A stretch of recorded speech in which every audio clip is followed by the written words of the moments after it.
a quick health check on a few of them just to see how they're doing. So if you're new, welcome aboard. To all the new subscribers, a massive thank you. Hey guys, here we go, mixed bag. Good majority of the small ones, and then these are going to be the last that I go through.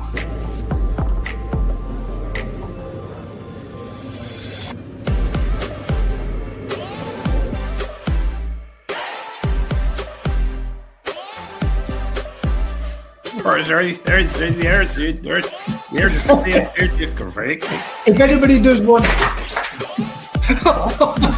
it's gone for good.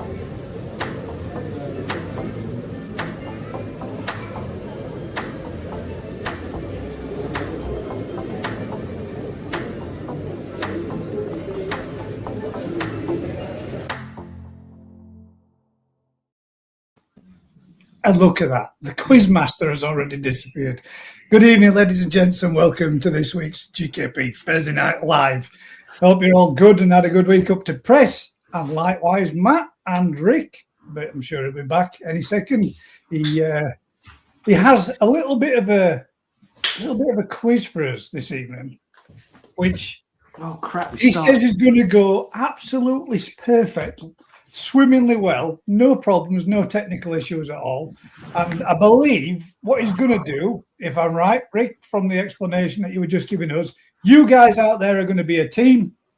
I'm going to be on my own. Rick's going to be the quiz master, and Matt's going to be on his own. We get 30 seconds to answer it, write it down on a bit of paper, and then you guys get to chip in and bang in yours, and we'll see where we go from that one. We've also, as well, got a fair few little polls and a couple of ponds, fish, and everybody's things that they've sent in this week. If you've got any questions yourselves, ladies and gents, do us a huge favour as usual. Just stick a question mark on the end of it so it stands out a little bit from everybody else's comments from in the normal chat. So then, gents, how has your week been? Matt, we'll go with Matt needs to go first. He's drained a lake in his garden. I know, mate. It took the... Come on. Right. Were you shitting me when you said, how many thousand litres? 85. 85,000 litres? It's just insane. So the bit below my house, we got the path that comes in. That was literally a lake this afternoon. It was just all filled up. Amazing how the ground's taken it, because within an hour of turning off the pumps, it was all gone. Just disappeared. That's a lot of water, man. Why did you make it that big? 85,000 litres. Yeah, why? Why? That's a swimming pool, man. It's took 2 days. What size pump were you using to empty it? I don't know. It was literally a 2-inch pipe, and it was full bore coming out of there. I had to turn it off because it did get bad down there yesterday. Yeah, 2 days to empty it. But it's funny when you get into the pond and you're still in the bottom and you put your hand up as high as you can reach, and you're still probably 6 inches away from touching the top of the pond. Do you not see it on the news? Flash flooding in Dorset. National Park underwater. It just, at the time, it felt like the right thing to do. And it was this is a dog's bollocks. But nah. Such a bad move to make. Well, just to give you an idea, guys, I mean, that's took 2 days to empty. I mean, that literally is a swimming pool, isn't it? That's massive. The scary for me is either side, those sheds, either side of those have got 12,000 litres of water sat on the edge of that.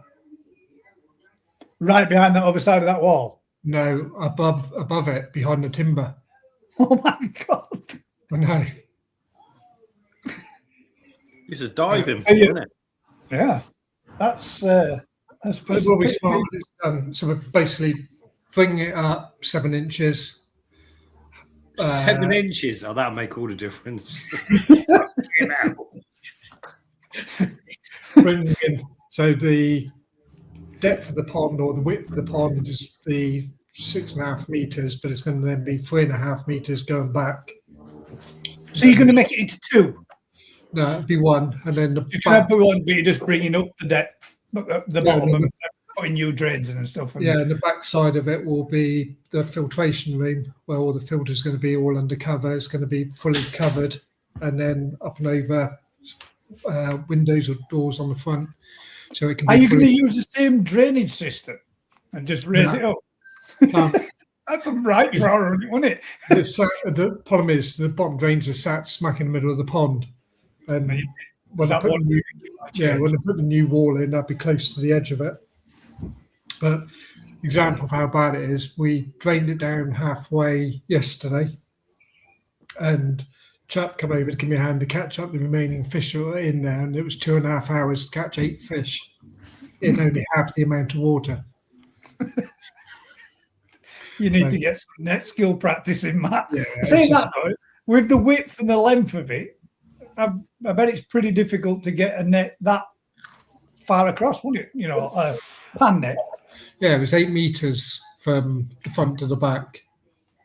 So if he's down in the corner, and you know what it's like when you got a meter pan net and you're trying to move that through the water. You got you can't move them fast, can you? At all? Even if you turn them a slight angle, as soon as you go to do that little bit of to try coax it into a corner area, you get that drag restriction against it, don't you? And then it gets really difficult to move it. And the best bit was everybody always makes out it's so difficult to do, but all I did was drop the water halfway, and what happened? All the fish spawned. It's good, wasn't it? Breathing fish. That video say, Rick makes out like this is hard work. I know. It's mad though when you think that in all the years of the toy, I've only ever got them to spawn in the pond. That was the second time. And both times has been when the water, by accident or deliberately, is dropped halfway down. And then within 24 hours, they've all spawned. Look at this for a comment. Sorry. Dino says, hello all. Hope you're all well. Quick question. When did people stop asking for a milky coffee and start calling it a latte? Gaz, the new background is boss, mate. Needs a lemon arawaki on there. Blah. Take care, Dino. Cheers, bud. Thank you very much, mate. I might actually switch it out and get a lemon arawaki on for you, mate, just to have a backup second one. He's been quiet for a while. He has been quiet for a while, hasn't he? I hope he's quiz night. He's like that.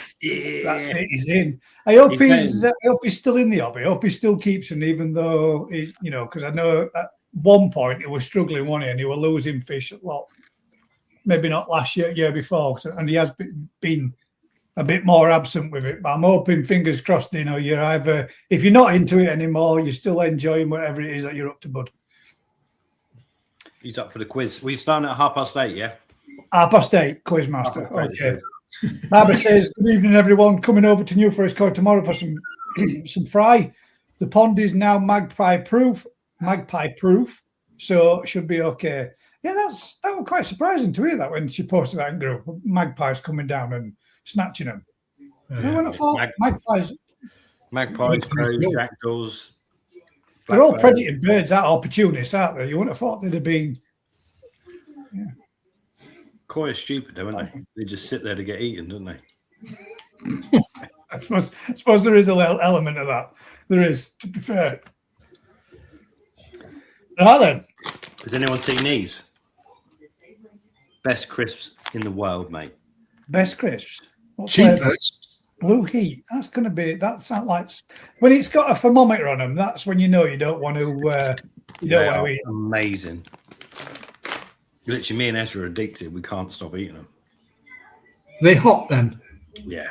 Well, they're not hot, but they're like chemically crazy. I don't know what flavour they are. Oh, he's answered there. Look. Not keeping coy now. New baby came along and fell in pond twice. Still kept back in shower and easy pod for future use, but covered over till she's old enough. Miss UT terrible, though. Hate going back in the garden. Yeah, I suppose, mate, when you see it all there and it's still there, it kind of pee you off a little bit, mate. But a sensible choice, mate. If Nipper's, it's better than getting in trouble with your lass, isn't it? It's better than being in the old doghouse and something bad happening. It only takes that split second, doesn't it? And you turn your back. Next thing you know, you've missed little ones in there. So I mean, I get where you're coming from, mate. You got to have eyes in the back of your head nowadays. Electric fence sorts them out. Yeah, that would do it. That would give me a quick sharp shock. Yeah, it is. Get rid of the kids. Oh my God, Craig. Yeah, I think you'd have to have. If I had a youngster, then it'd have to be a solid, like gridded top that you can obviously feed the fish through and see them, but obviously, physically no way they're getting in there. I mean, it's easily done, but my own daughter fell in my dad's front garden pond when she were a nipper. We were out in garden messing around with making a little bit of a snowman. Next thing you know, she's gone over and she's straight down, straight in pond. Freezing cold as well. Get her in house as quick as you could, and then get her warm and get her dry. And I felt I literally just turned around for a second, and she were. Well, years ago, my sister, she almost drowned in the pond. She fell straight in there. I got a right bollocking for pushing her in. Because you kicked her. That's what you do to sisters, isn't it? Dunk 'em. What'd you say? Annabelle, look at this. Boom. No, it's Nikki. Oh. Nikki. There you go. Siska says some haircut. I know. Went to barbers and said, "Can you do us a favour, mate? Can I just have short back and sides?" The tennis and ball. He went like a little bit off, short back and sides and trim on top. And he turned around and he says, "That enough?" And I went, "No, a little bit more." And next thing you know, but it's just summer cut in it. I got rid of all the grey, and now I just look like I'm fucking bald instead. But yeah, needed doing. It'll come in for the summer. But the thing is, it grows that fast. It'll be back in a couple of weeks. So I'm going to do mine for the national. I just don't know what colour yet. No. Right, go blue. You are not staying in my hotel room if you got some weird puffy gay colour. Electric blue. That's what you want. You can't say that sort of thing anymore. I can dye my hair any colour I like. I think you actually suit colour there, mate, because you've done that many. I don't think people look shocked when you do it. You've had red, purple. Imagine Rick with a jet black beard. That like real jet black Rick. I'll borrow some of Vince's hair dye, just for men or whatever it is. I tell you what, man, he's got to. Even Alan Tate were giving him some rib about that other day. Even he were turning around and saying that that freshly dyed hair looks absolutely banging, Vince.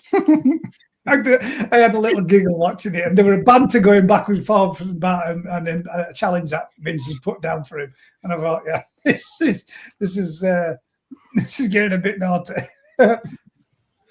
Be good, mate. Yeah, I think I might have to do that. There you go. Jet black, Rick. I'm going to go for a lightning strike. Crimson. In fact, crimson with a lightning strike bolt through it. Crimson Thunder. Right. Be starting to sort through them soon. You talk about the show. Well, talk about the show. The buying window's shut now, isn't it? Your 4 weeks of having your fish in your pond. What's that? So it should be. Right. You've got to have your fish in your pond for 4 weeks prior to the show. Oh yeah, so when you've got new fish, you've got to have them in your pond for 4 weeks prior to them being entered. Mm-hmm. Good. Red, white, and blue. Come on, England. Where's the blue in England? No, I say that'd be red and white, mate. It's that'd be come on, Great Britain, wouldn't it? Red, white, and blue. So what we got then? What's happened this week? What disasters have happened? Nothing? Anything? I need to put my second treatment in for my flubenzazole flu treatment. I'm doing what you said the other week when you turned around and said to give him a treat. You've tried Prozi Quattro or whatever it's called. You've been to see what? The Prozi what? Prozi Quattro. How's it pronounced? What's it called? Praziquantal. There you go, same thing. Prozi Quattro. Like I said. That's what I said. So I tried that and it ain't got rid of them. So you said to try some flubenzazole based. So I've done that and give that a go. Got some of that in now. And this is Today's day 7, so it really should have gone in today, but it's done not but piss it down and lash it down all day long. So I haven't really done a great deal. Yeah, because it's raining. Yeah, pretty much. That's on it. So, on that subject, so we had the Coppens rep in yesterday, I can't remember, recently, and I mentioned that I'm using the Coppens top koi boost in the food trial because it's their absolute top of the range. What they don't advertise is the boost is not like, I thought it's like boost extra fish meal, better quality. It's actually boosters in anti-parasite, anti-fluke stuff in it. Considering we use it, I didn't even know. So yeah, they're incorporating essential oils, garlic, whatever, multitude of non-medicinal, anti-parasitic stuff in that food. We'll see how the trial goes. We might actually start selling it because we don't. Obviously, it's not a product we sell, but we use. But yeah, we might start selling it if the trial goes well. But yeah, it just blew my mind. I was like, we brought it, we're using it. I didn't even know that was part of it. They just called it boost without sort of explaining it. Why doesn't anybody create one that's actually a medical? They do in Japan, but we're not allowed to in Europe. Whatever, you're not allowed to. You can't put medicine in food. You can't put. We're not even allowed to. You know what we can do? Is the hope that we can actually do in UK? No. For treatments reduced. Yeah, buy some Munger mix. I'll put some neat flubenza in it. So if you've got a license, small animal holding license, you can buy products that have got medication in them to feed pigs, pheasants, sheep, whatever. But yeah, for the ornamental industry, it doesn't exist yet. So it's something that's done in Japan. It's done. Best we can do in Europe is put stuff like tea tree oil, garlic, whatever, and stuff that is known to be anti-parasitic, antibacterial into the food that's not classed as a medicine. Yeah. So yeah, there's certain things your hands are tied. Yeah, I don't know. I don't make food, do I? But yeah, it would surprise me that they've made a food to combat parasites and flukes specifically. I'm buying it and using it for a completely different reason. I thought boost meant like get them to grow faster or whatever. But yeah. So, but I suppose that's an added bonus that you didn't know you were getting, but you actually are. So, but the thing is, you don't have a problem when you grow. You don't have a problem with it, do you? You think how many ponds we got, and you don't have a problem with flukes or whatever until you put them in the shop environment or like. But why is that? Why is it when they're out in a natural? Is it because you're not around them and you're not watching them? You're not. No, you just because they're in an environment where they're naturally growing and doing what they should. They would, if we left them in there through the winter, when the conditions were suboptimal. That's a good word. I like that. Less than perfect, they would have issues. Yeah. So it's it blows my mind that the average hobbyist pond that is more looked after, more cared for, better filtration, better everything has more problems than just wagging them in a lake and leaving them. Imagine most of the farms in Japan, like Marahira, is a one-man band with like more ponds than us, over 100 ponds. He doesn't go around scraping all the fish and he goes around chucking food in, and there's a problem in that pond. I won't feed him this week.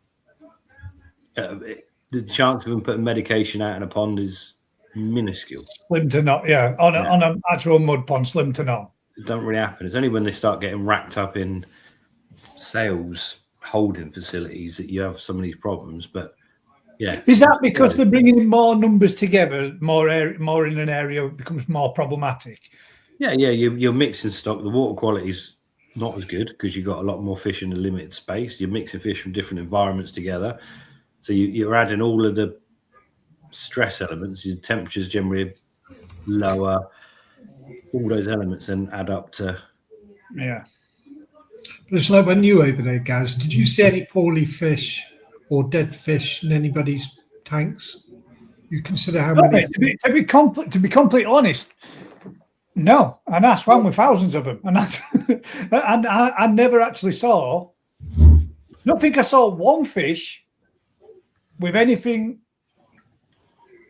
issue-wise. Nothing.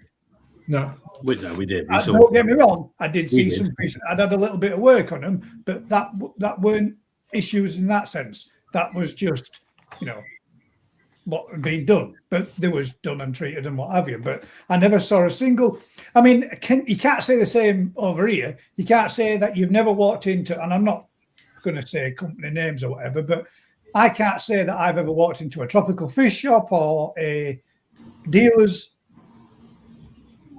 and never seen anything, because I have experienced it. I have seen fish that have looked worse off. I have seen fish that have not been 100%. I have seen fish that have been put in, and they say under treatment, under quarantine, whatever. But out there, no, for all the tanks and all the vats and everything that I looked in, I don't think I saw a single ill fish or a fish with a problem at all. Don't think I did. Not once. No, we did a few, but not for the scale of fish. But I mean, the difference is when you go into places, when you're looking at Tosa in the spring, you're looking at fish that are heated and buzzing, and the whole tank. There's so many fish in there. If one died, it'd be eaten by the morning. It'd be gone, wouldn't it? They're starving, quite literally. But the general health of those fish at that temperature is buzzing. That's just how it is, isn't it? When you see the bigger fish, when you go to some of the farms where the bigger fish are colder, yeah, actually, I'm lying. They don't look so clever. Good. We did actually at order cans. We did. There was a big. Actually, was dying, wasn't it? When we first got there, he'd got a big. But again, I mean, that could just be. There didn't actually look anything wrong with the particular fish, but there was a big, and it was a fucking big one and all. There was a big shower that were dying in one of his big main ponds. But that was the only one that I did see. Yeah.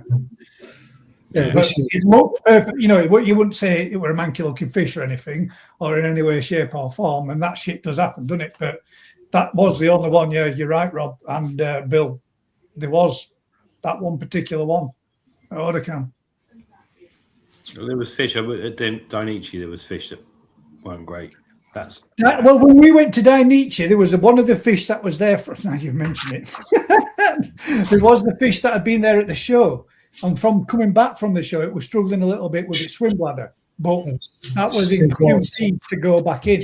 So there wasn't anything particularly wrong with it. It was just struggling a little bit from coming back from being at the show at the competition. And I think, if memory serves, it might be the black and white Doitsu one that's on the beginning of the video when I start the show. Zeus. Stunning fish. But yeah, it's one of those things. I think if you keep fish in that growing environment, like the Tosa, when you go and see them, they're 24 degrees, they're being fed, they're buzzing, they see you. That when 1,000 fish swarm towards you, it just looks amazing, doesn't it? You don't even notice there's a few hanging back or whatever. But in that environment, they're happy. But you put them in a shop in the UK where they're 8 to 12 degrees, sat in a tank, they're not so happy. It's a lot harder to keep those fish healthy in that environment where they're not growing, they're not feeding, they're just being stored. I was going to say as well, but in the dealers in the UK, most of the tanks would all be crystal clear, or you'd hope they would be, to obviously promote and help sell those fish. But over in Japan, they're not so much. It's not. There's not this few far between. They weren't all like that, Matt, but they were. I'd say probably 50-50, where you could see 6 to 8 inch. But others you could see right at bottom, depending on some of the environments that you went to. The vast majority of them, the bigger stock, Nisai stuff that were there, or older stock that were there, they were all pretty clear, pretty good condition fish. Tosa are generally in dirty green water, aren't they? Yeah. Because it's warm and they're feeding. Yeah. And that's what I would have said. Rather than it being so much dirty, I would have said more tarnished, more stained with food, as opposed to, being dirty, mucky, in a sense. But who knows? Dirty, mucky. You know what I mean? It's not all just full of shit, fish shit and waste. It probably more tannins and from excessive feeding for the numbers of stock that's in there. You get quite a bit of algae growing. You get that colour to the water from algae, even out there when they're in the greenhouses. At 24 degrees, you start getting systems. Yeah, tell me about it. My UV's not been on now, and it's already starting to turn, and water's going a bit green, and it's starting to get a bit of a tinge to it. Another week to go, and then hopefully, fingers crossed, we've got them nailed on. Sean, I've got your question as well. You've got to come through. Question for Rick: how did you get on with the pond detox? Thank you. I'll be honest, it's hard to quantify. I've used it in the fry pond, in the hatchery. I've used it in the grow-on ponds, the feed trials. I like it, but I couldn't tell you honestly how much difference it's so difficult because what you're testing. Yeah. What are your parameters? So okay, I think it does have a good effect. They won't say what's in it, but for me, it's probably clays, ground zeolite, that kind of stuff. So it basically locks up ammonia, helps your water quality, helps your water clarity. Yeah, I've used a lot of it in the hatchery this year. I've used also a lot of the Bacto plus clay in the hatchery plus filter stuff, and I'd have to say the fish in the hatchery have been hungrier and happier, and the water's been better. But how do I quantify which has done what? Or it's one of them. It's so difficult. Yeah, I don't know. Do you think it has its place? Yeah, 100. I think the trouble is all these products have their place. It's just know what its place is. It's like people say, "Oh, color enhancers don't do this or don't do that." If you feed something long, the only way of doing it is feeding the same stuff side by side over a period of time, and then going, "Holy shit!" Yeah, it does because you can physically see from what. Yeah. You can. And I've had my old lecturers from college were like, "Oh, all these color enhancers are rubbish. It doesn't make any difference." Blah blah blah. And I'm like, so when we run the same fish on and do whatever, you suddenly sit and go, you can't notice the difference when you feed the fish. You can't notice the difference unless you've got fish that aren't being fed on it to see it against. Yeah, to get a comparison. But there's without a shadow of a doubt, all of these little bits you can do make a massive difference. You know, the stuff. When people look at the fish in my little pets in the Munga tunnel, and I go, well, these are the same age as them, or them, or them, or them, and it's just like, wow, it's like chalk and cheese. It's looking at high grade Jap stuff against something you wouldn't buy in a garden centre, but they're genetically the same animal that has just been treated differently. At what point each temperature makes a big difference, food quality makes a big difference, color enhancers make a big difference, water quality makes a big difference. All these different things make a difference. What one makes the most whatever. Yeah. If the facts aren't in it, you can get to the point though, Rick, when your water's not natural at all because you're adding everything and all sorts. You could literally go on forever, couldn't you? Adding shit to your water, changing this, doing that, treating with this, adding these products, adding that supplement, adding but this. There's massive differences, isn't there? So imagine that the Munga tunnel I use as an example, that's probably had a full water change in 2 years, whereas Matt's scenario is totally different. He's got a high quality base water. He's changing the water a lot in his tunnel. So if I add something that makes a difference and he adds it makes no difference, it's a different scenario, isn't it? My water's tired of being used 1,000 times. His water was coming out of the chalk beds, not being used. It's. I think you got to try these things and make a judgment for yourself. Can you justify 50 quid for over a course of a year? Does it make a difference? There isn't a little pen you can dip in saying yes, it's made a difference or it hasn't. You can only judge by your eye, the fish's hunger, the fish's behaviour, skin quality. I don't know. With food and stuff like that, when you've got one pond getting it, another pond getting it, you can see a difference. But you've no way. There's no. I mean, I suppose you could do water tests and what have you to find out whether or not the product's doing what it says it's doing. You can't. That's true. So pond detox, you can't. So it's designed to be like ammonium nitrite, but it doesn't. It still tests. If you test it, it's still there, but it's bonded in a format that is non-toxic or non-irritant to the fish.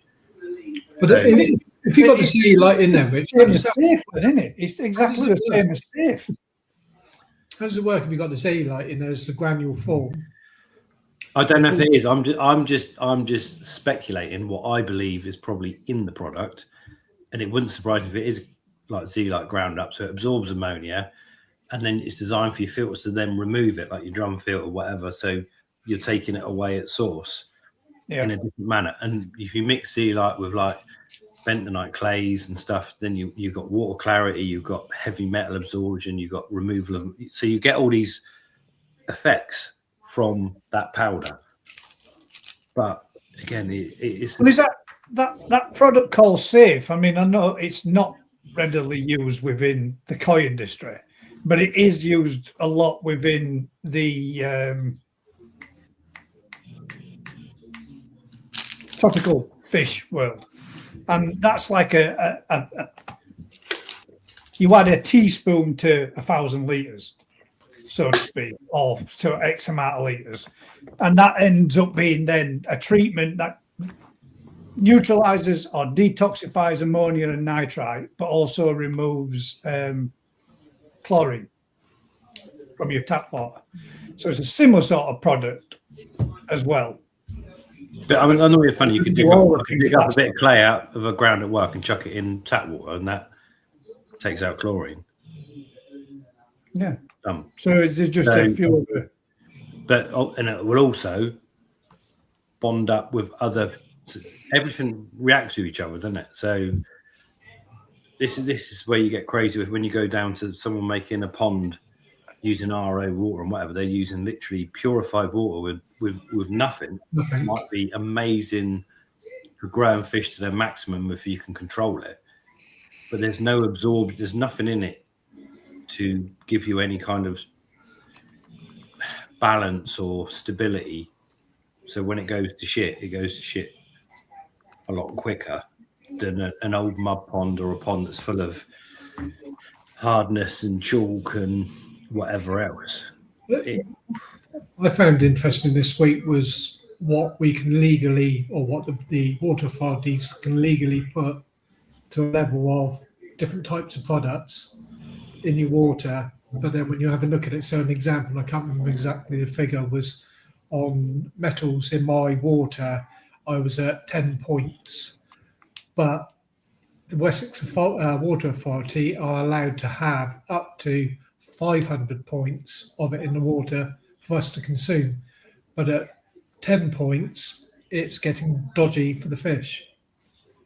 Yeah, but they don't make water for the water. The water you get from a tap is made for humans, isn't it? or not. I don't know. We won't go into the conspiracy at all, right? But crazy bit though, Rick. You'd think that if it was fit for human consumption to drink, that would be perfectly good enough for fish to survive in. You'd think, wouldn't you? How many people just put their water straight through dechlorinator or put it in a ponds and then dump in the liquid, and all of those trace elements that shouldn't be in there are actually in there. Right. We used to put it through lead pipes. Turned out really well. I mean, to be fair, when we were kids, lead pipes were took out, weren't they? And that were because they were toxic as shit and used to do you in. Caused a lot of mass murderers in America, didn't it? Lead in the brain takes away that bit that makes you stop doing that kind of stuff. If you research, I'm going right into conspiracies there, aren't we? But talking of water changes and on that type of thing, let's show this one and go with you guys giving your opinions. Water changes. How often do you perform a water change? What do you guys do? Matt, I mean, we know this is why I've brought it up, because we know that this is something that Rick doesn't really try to do a lot of, and he tries to maintain what he's got, apart from evaporation, which is technically a little bit of a water change, but he's going to have to do that regardless. He'll always do a little bit of a top up. There's not much you can do to get away with that, but even whilst you're topping back up, you're technically changing a little bit. I think if you're losing water through evaporation, then you've got to replace it. Yeah, but by replacing it, you still got the same shit in it. The whole point of evaporation, it takes away the pure stuff and leaves the crap behind, doesn't it? Like salt. Yes. Well, I suppose, yeah. Like everything, like ammonia, not everything all gets left behind. You slowly concentrate down to a crystal. You leave it long enough. Yeah, okay. Yeah. In my head, trickle in, trickle out. It's easy, but actually, probably the least effective, isn't it? You're better off doing once a week, taking a chunk out and putting a chunk in, because you're actually changing that chunk rather than trickle in, trickle out. At some point, you're actually trickling out the trickle in. See, the reason why I asked is Sean Leonard asked us, he's put, after 3 weeks of treating for flukes, the filter has died back, and I'm starting with new pond syndrome again. Can we please cover the subject of trickle in, trickle out, filter start gels, etc.? Thank you. So I thought if we're going to talk about it, we might as well get a little bit of it and go with the, daily trickle in, trickle out, weekly, fortnightly, monthly, all the rest of it and that kind of thing, and seeing what the actually majority of people do and what your thoughts are. In does fluke treating for flukes knock your filters back that much to the point of new pond syndrome? It shouldn't affect your filters at all. I want to say, but if a lot of people say turn your filters off for 24 hours when you drink this, and that will knock your filters back a lot more than any fluke drill. In my head, if your water coming in is better than your water you got in your pond, use as much of it as you can get away with. But if your water coming in is shit, try not to use it at all. Because it's like different. It's also got, so again, Matt's got amazing water that he can just take out the ground and literally just, he can switch off the filters and put that water through them, and those fish will be happy as Larry.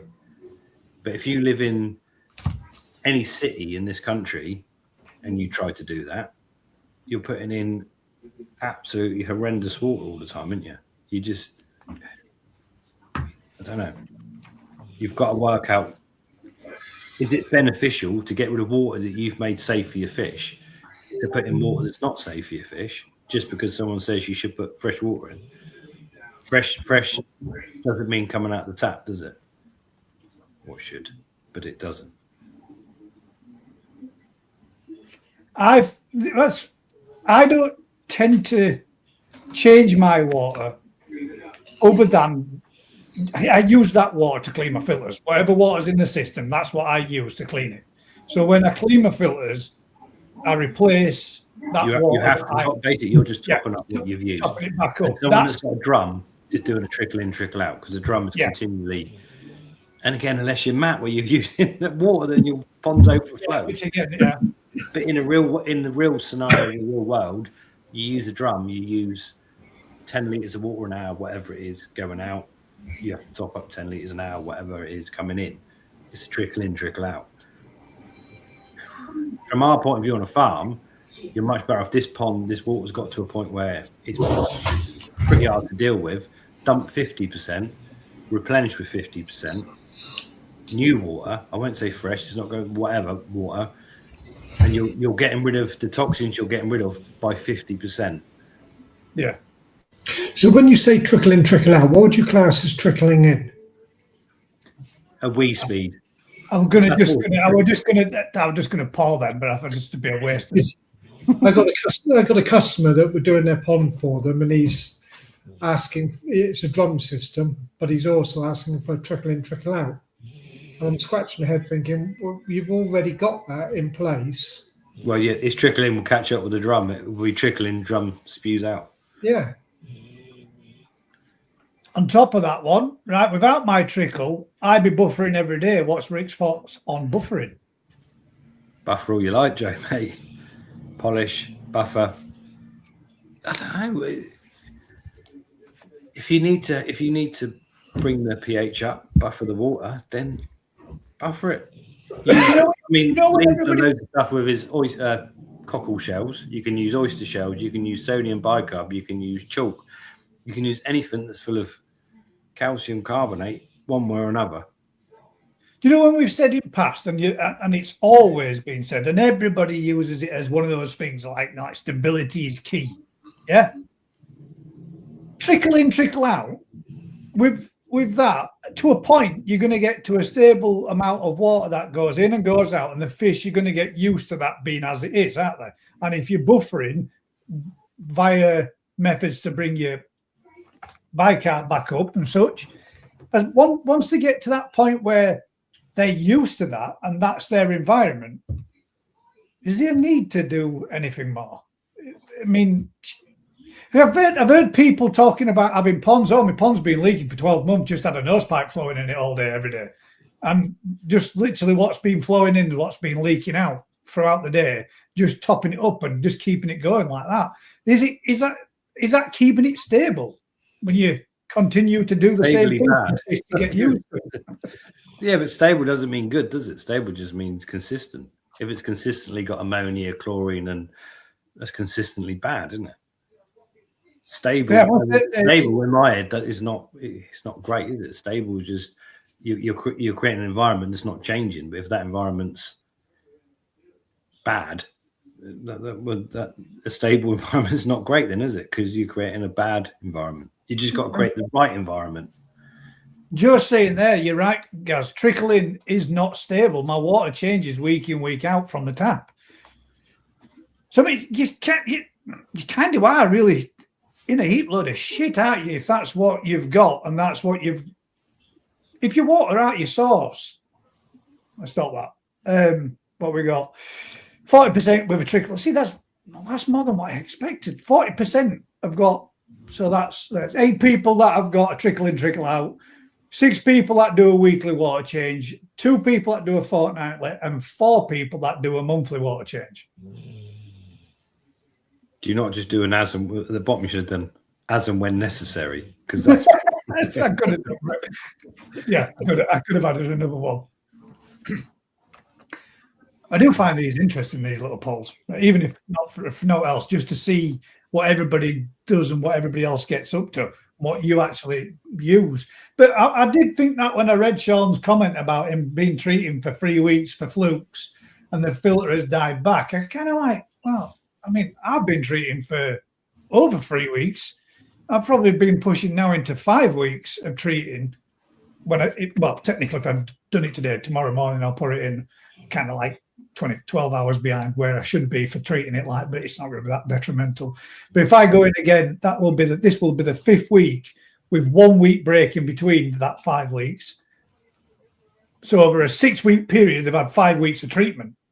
And the difference is, if you're using flubenzidol, praziquantel, it's not going to affect your filtration at all. And if you're not telling you, but when you've got a product like Flukex that says shut your filters down, and you've got people telling them to shut the ponds down for 24, 48 hours or whatever, that's going to have an effect. Or if you're using, other people said you can use PP at high doses to kill flukes. If he's doing something like that, that will have a detrimental effect on your filter. So you need to know what he's doing, how he's doing it, why he's doing it.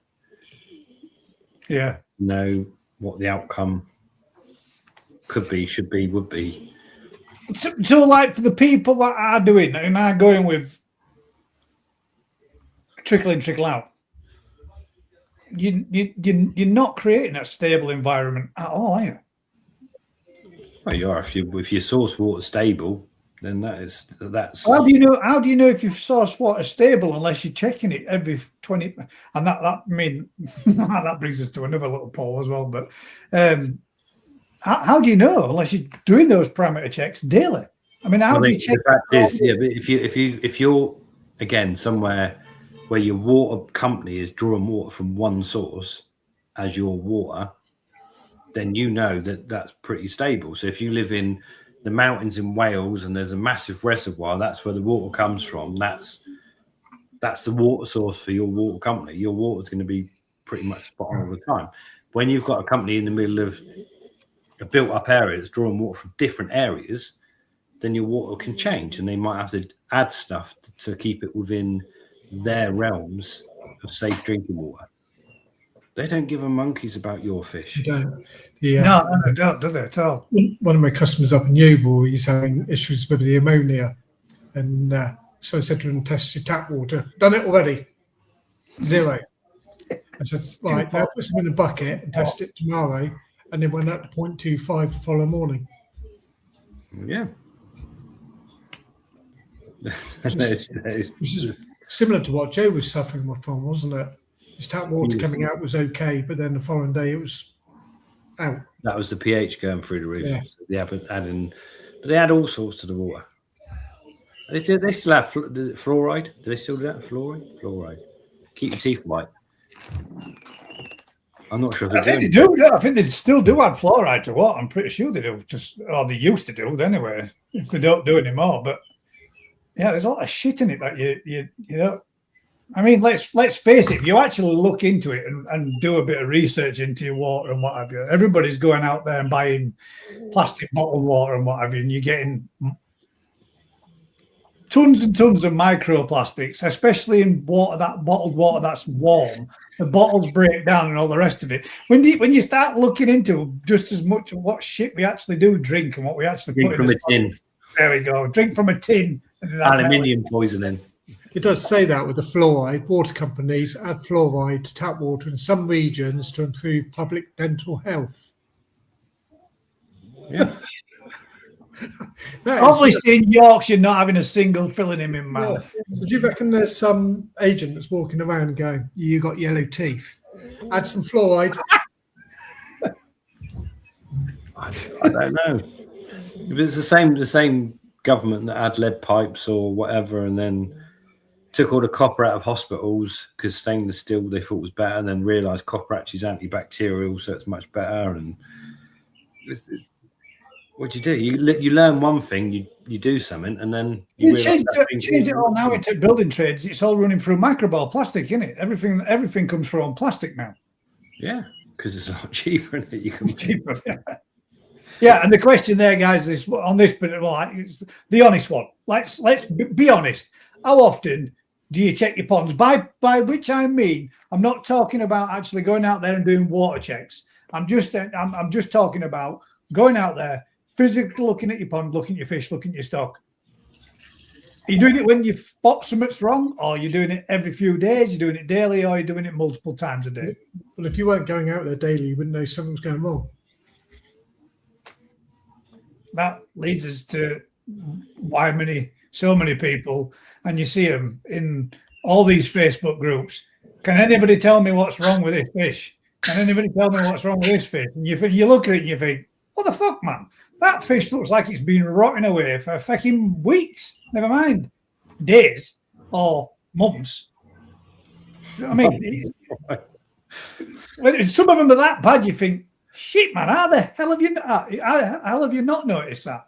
I think that's the difference between certain people in the hobby. Yeah, we have people that come to the shop and go, I think there's something wrong with my fish. You go around there and it's like, oh, wow. Just, and you think, at what point did you think something was wrong with them? But if you don't look at it, how you look at livestock is different, isn't it? The more you know about it, the more you see it differently, don't you? So I can walk around and go to a pond, go, Carl, look, something wrong with that pond. You go, no, nothing wrong with that pond. And 3 days later, he goes, oh yeah, there's something wrong with that pond. And there's still nothing visibly really wrong with them, but that's just natural behavior. You just see stuff. And then, and some people just don't see that. They go out to the pond once a day, throw food in, fish come up. They don't notice if there's... That's it. It's not a bad thing. I'm glad I explained it, because there were some that were coming in there like on ones, twos, and I'm a Seska, and that's why I thought, Seska, you're only checking your pond every few days. That can't be right. I know what you're like. There 5 times a day. You're going to be out there 10 times a day at least. But yeah, that's what I mean. Don't get me wrong, guys. There will be people out there that will only check the fish when there's something wrong.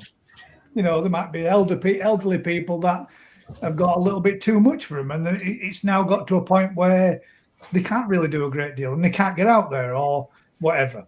But there might be people at least once a day. There's going to be another poll that'll come in on the back of this, which would indicate and give us another one again, which we can discuss and bring up a little bit of a topic about. And that being, I got customers, guys, that I've known them to have fish for years and years, and then they have a problem, and you say, "What's your water parameters?" Don't know. Haven't got a test kit. Yeah, exactly. That's what I mean, mate. I mean, some people. My dad hadn't got a test kit. He's never had one. Never even heard of a test kit. Didn't like. What do you mean about a test kit? I just change water every now and again and give my filters a clean once a week. And to be fair, up to the latter year, I've never seen him have a single problem in his pond. Nothing. Not one thing go wrong, apart from since the heron came and barfed everywhere, all in pond, and it was literally heron sick. We could see it all down. He reckoned that it threw up in pond, which all the fish came to it, and then it were nailing him. He probably had a fishing hook stuck in his throat or something. It might be, whatever it was, but for whatever reason it did, it barfed all over the side of the pond and made a right mess. But since then, and from that point, it started with white spot, then he had costia, and then he had fluke. But I mean, that could have been from introducing a couple of fish as well. But it was just a bit. My dad's convinced. Come from the heron. But who knows? Who knows? Yeah. That's one I wanted to see. The whole reason I have a pond is to watch my koi. I prefer to spend a minimum of an hour a day watching my koi, on top watching them on my security camera throughout the day. So I don't think you can beat getting up in the morning with a cup of coffee, going out, sitting outside, giving your first feed at morning and just enjoying that tranquil, peaceful quietness and just kick back, watching your fish feed, enjoy a brew and on your way. And there you go. I don't have a feeder, so I enjoy feeding them and watching them so I can see if they're not 100%. I thought the vast majority of people, we got Gary there. That might be more something now because of the knee operation, whatever. It might have been a little bit more difficult for you to get out there with what's been going on and what you've had done with your knee up, to the point where it might be a little bit as a daily thing as opposed to being before you might have done it several times a day. I'm not saying it. I'm just making. We were talking about the feeders earlier on, weren't we? Yeah. Whether they're a good thing or a bad thing. Well, that will one. Well, we'll switch to that one. We'll stop. We'll bring that one to. We'll bring that one to. That's a dead poll. There's not a vote on it. No, there is. But it comes up when we put it on. When we end it, we get the results multiple times a day for 59%, daily for 14, every few days 14, and only when something's wrong for 14. We might knock them ones off because 4 people put only when there's something wrong, thinking that was it. Probably an error or questioning. You only check your parameters or something when there's something wrong.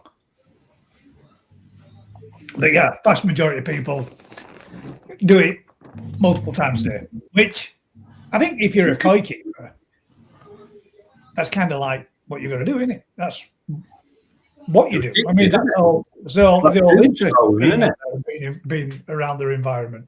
It's like your phone, isn't it? You got to go and check your fish. What are you doing?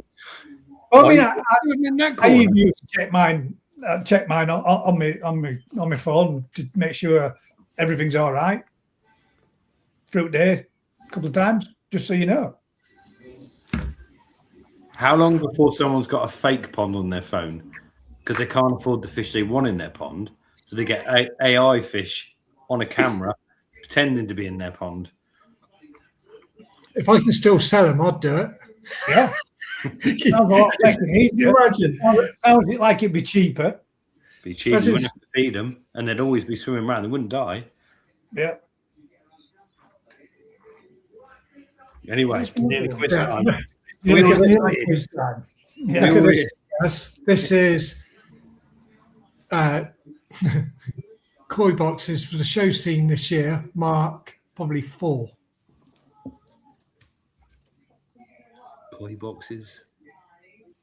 Koi boxes. Look at that.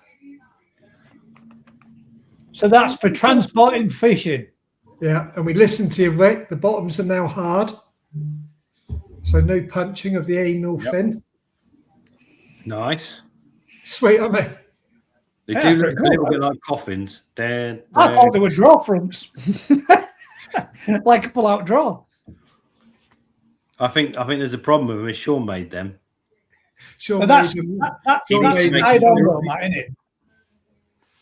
That's the side profile of them that we're seeing face up. The top being because the handles here, look. Oh yeah, The yeah, yeah. handles, the So handles that's are back going to to be the front, lid. Yeah. Full handles. mate. I think he needs to do a different design for each fish going in them. I've asked him Yeah. if he can. With the actual variety on them, that'd be pretty cool. I've asked him if he can do compartmental ones so that we can put a bottle of rum, bottle of gin, bottle of beer, bottle of whiskey. Need a little baby one. He doesn't even drink as well, and he'd probably do it. He probably would. Bless He'd him. create a whole box of alcohol. He's such a good lad. I was struggling to get the window out the pond, and I literally, as much force as I could put behind it, I couldn't get it back out. And Sean turned up. What you need is one of these. What you need is one of those. And yeah, that's Well, what. it's good when you got a good mate like that, isn't it? Definitely. Yeah. I'll see you on Monday, Rick. No Yeah, way, mate. people, I'm not a people good mate. I'm never going. thought you were meant testing water. Yeah, that's why I explained it. I would have said, how often do you test your water parameters if that's what I was meaning? But yeah, that's why I thought I'd just read through it. So now we're coming up to the point where the quizmaster is literally going to get himself. He's got 1 minute to prepare himself, ladies and gents, and we're going to go into Prepared. a quiz. I tell you We're what, going to Matt, see. in We're going to December- see just how much Matt's been listening, and I've been listening for these last God knows how many years, and how much we know about it. So what? How's it going to work then? So You're going to ask. I will You're ask going to a ask us a question, question. right? We get 30 seconds. I want to see you scribble down an answer. No iPhones. No chatting to Pam in the corner. My iPhone's been using the camera, so I can't do that, Matt. Make sure your phone. Pam, come get his phone, so he can't cheat because he's already been googling it already. In fact, if he's got ChatGPT on in background, make sure that's not listening as well. So I know what Matt's like. He will cheat his ass. Yeah. No, That's what he there's said. the phone. He said. I'll leave it on that screen. And so you what can I'd see. say to you, Matt, is if it was December or January, I will come round and I'll do all 24 tons myself for you. But at this time of year, mate, you have got no chance. How hard are these questions? Are we talking? No, well easy. Well easy. Yeah. What letter comes after B? Fucked. Silent. So if I ask a question, right, you two got 30 seconds to write an answer on a bit of paper. Everyone else can just comment the answer. God, And then indeed. you can show us your answer and we can see if any listeners got it right. Yeah. Listener, whatever. Right. So if they've got it right, the general First public. of all, be struggling with dyslexic. Excuse my spelling. Spelling And if does it not looks matter. like if it looks like I've not wrote the right word, it's because my handwriting's bad and my spelling's atrocious. So it could be technically half a point at least. Most of the answers are numbers, so you'll be fine. Points. Go on then, fire away. Right. And then you guys, so the audience, your team You A. just type in what you believe is the correct answer for anyone out there. If they Then, want to are be, we going to go like that then? yeah. Well, after you're going to write your answer down, and then you can show us before we start seeing all the comments coming in, and you change your answer really quickly. Yeah, so don't, ladies and gents, don't answer straight away. They We can. need time to be able to show ours, then you can put yours in. They got a delay anyway, haven't they? You got a delay. Yeah, but it's about 7 or 8 seconds, something like that. Well, you've got 10 30 seconds on each one. We'll see how Right. this pans out. It could turn into a. This could turn into a heap load of shit. That's what So it could anyway, be. Matt's are we ready cheating. for question one? Is everyone Yeah. ready? Okay. Sorry, a massive burp then. That wasn't a question. How many All Japan Koi shows have been held? Ooh. I have no idea. So you two write your answer down. Everyone type in. You don't have to put it up yet. You can just hide it, but as long as you've got a bit of paper. So Oh, when sorry. I thought I had to show it. No, Matt, no, you didn't see that, did you? No Right. way. I didn't. No, I wasn't. I was thinking. No, don't Matt's on the screen. Oh shit, I'm way off. If that's the case, I'm way off. I'm ready. Right, so you're ready. So we'll give people the comments. Is anyone in the? I haven't got the comments up, so I can't even see. Can I? Hey man, there's loads of comments coming in. Hang on. You're all supposed to work together. Ring each other right quick and say what you reckon. Hang on. Are people answering? Because I'm not seeing nothing flash up on the screen. 70. I've got absolutely no. I think. Shit. Well, I put, yeah. I'm sticking with what I had. Oh yeah, here we go. Yeah. Right, hang on. There's loads of comments coming in. So Right, so I'm putting out there. Right, just change it. stop. Right, That's it. Time's up. the public have got it correct. Hey, What have you two written down? I wrote 28. That was way off. Matt. So we've got. See, Matt wrote his down afterwards. no, I never. Right, so the public got right. So we got 56, right? 56 times. Oh, we've got a fair few Right. 56. as well. 56. Does that, 56. There's been Right. 56 All Japan Koi shows. including this year? Well, No, yes. 'cause it's not. You didn't say including this year. It's not happened. How can it be? So it's so you're all wrong. No, It's 56. 55. Right, so the public have got this one right. You two have failed. Yeah, Matt oh, shit. definitely Oh, cheated way in off. amongst that. There's no way he got 55. I'm not cheating, honestly. How many did you write down? Show me a piece of paper. No, First honestly, no. 55. Nothing else No. on there. All right, here we go. Basic simples. How many barbels has a carp got? No. You don't have to show it yet. Right. That hang about that because that can differ. You got to No. be real careful with the wording on this. A common or a Individual carp or a bubbles. koi have. Right, hang on, they're Individuals. flying in here. They're flying in. Jesus Christ, right. Right, Darren. Gav, you put down. Look at Darren's. Oh, then, man. When did I see you? See, I've got them with two answers in my pond. No, you haven't. I have. Well, you haven't. I've got some that I've got 4, and I've got some that I've got 2. There's enough answers coming in. And my answer was 2. Well, you're wrong then. How can I be wrong? Matt, what you just bring it in. Oh, 55. 4. So they should have 4 then. They should have Yeah, 4. or 2 pairs. I've got one with 2. I've got 2 or 3 with 2. Just Yeah, but 2. they're hybrids, mate. They're not real. Oh, Where'd you buy them Come from your farm. yeah. Dodgy, mate. Dodgy. Wouldn't buy them. Right. Let's stop that. So the public have got it right. Most of them. There's a Most few of them, yeah, dodgy most answers of them that won't too. go in there. Right. Matt's definitely cheating. This is bullshit. Right. Next question. Right. So you two write down a number. Don't move. Okay. On your marks. In which decade was the first koi shipped to the UK? Write your numbers down and then don't move. Gas is floating. This This is Decade, I've given you a whole 10 years to get this right. we're definitely talking decades, not centuries, aren't we? Because I know some people get confused. You like that one, didn't you, Gaz? I did like that one, yeah. This is more random coming in here. Look, some pretty random answers. I've got mine Another down. quiz. Look at this lot. I've never seen so many comments. Right. But this deck, hang about. 1760s, Colin. That's as old as you are, mate. Well, I went Right. with Gaz, what have you put? I put 60. You put the 60s? Yeah. Matt, what you put? 40s? You They didn't even have were aeroplanes then, did they? Jesus Christ. They did. They're boats. I put 60s in, but then I saw 60s. people putting 50s and 40s and 50s, and I thought, oh shit. 60s. Invention of the polythene bag, mate. 60s. So hang on. Gaz has got a point. It's your first point. Got Gaz. one. Yes, I got one.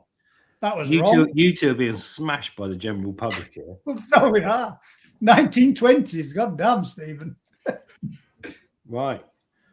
You two ready? Pens on paper. You've got. I'm going to shorten this time down, I think, you two. Oh my God. Right. Don't answer too fast, public, because Matt's taking your answers. Are you ready? Oh, Who won the World Cup in 1962? fucking hell. I don't even follow Are football. you asking me about Argentina? I never said it was a coy related quiz. I said it's just a quiz. We're coying it. Who Come on, won? World Cup 1962. Well, I wasn't even born. We all know. Goal by Hurst. Go on. It's not that one. I got no idea, man. I don't do football, but yeah. The answers are flying in again. Jeez. Yeah, we got Uruguay, Brazil, Germany. Oh shit, Matt, have you wrote your answer down? Yeah. Well, Gaz, what you got? I put Argentina, but that'd be wrong. England. I don't think they had a football team back then, did they? They couldn't go to it anyway because we didn't have planes back then. The public have won. Brazil won it. Oh my days, you two are You shot. might as well have asked me one on quantum physics with that one, because I have no idea with that either. Right. This question's got multiple choice answer type thing. Oh, So you ready? Brazil. Everyone on all the general public. Brazil, a lot of people knew. Didn't they? Right, Brazil won it. This lot have got it. I'm just scores on the doors. The viewers are winning about 4-0. That's And I've got one out of 4 right. so far. That was dog shit. On average, how many wagoi or common carp scales are there along the lateral line? Oh my God. Is it 25, 35, 45, or 55? Say that one again. Right, I'm going on with. the lateral line on a wagoi or a common. Yeah. I brought mine down. 25, 35, 45, 55. Go. Done. Aragoki Koi should be shot.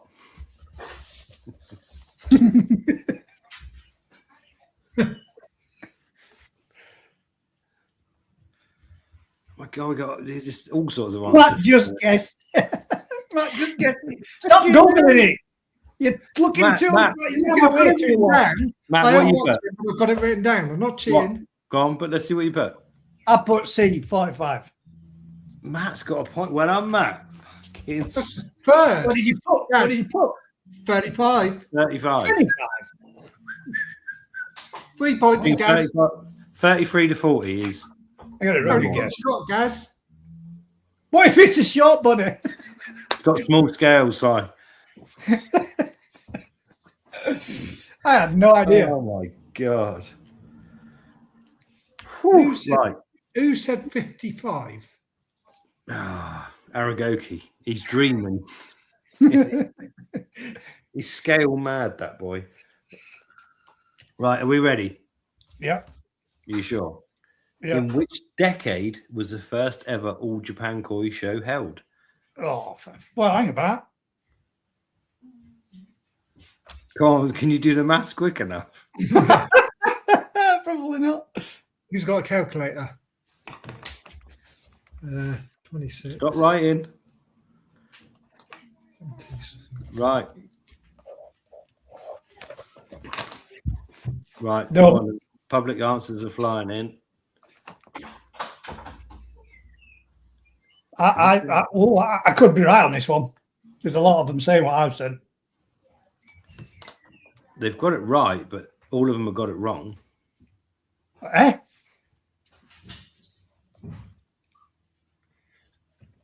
The answer is the 60s. Dr. Kempo was the only one that got it right. Bollocks. Oh, I said 72. I said 72. Collie You Coy got it put right. 70s. What'd you put, Matt? He's 60. still writing. 1960. 70s are lane. 36. Oh, too late. That's wrong. I got 1 out of fucking 6 so far. I'm dog shit at this pub quiz crap. It's because I've not had a drink. That's why. Mate. Dr. Kempo saves him 68. He's done it. Yay, me again. Go on, Doctor. Right. Oh, hang on. Question number 7. It is question number 7. Have you been recording them? I got it right. Do I get an extra point for that? Keeping track. No. Oh, hang on. What does the term DO stand for in water quality parameters? DO. DO. Is it not DOA? Not dead on arrival. That's when you buy fish and so on. DO. I'm hiding Yes. the comments so you can't see it. I've got it. I've done mine before everybody else did. Did you? See, I need to see your answers already. Matt's still thinking that. Matt, He's got you can't screens think all of around the what room, isn't he? people put in Pam's the showing comments. him. Pam's But got I did a put phone the app. same. I Dissolve. get the second word, but don't show me. What? Don't Wow. show me. There's 500 comments with the same word, I Rob. can't see the comments on here, can I? Why I know not? You've got I them know on. the O, but I'm trying to think what the D would be.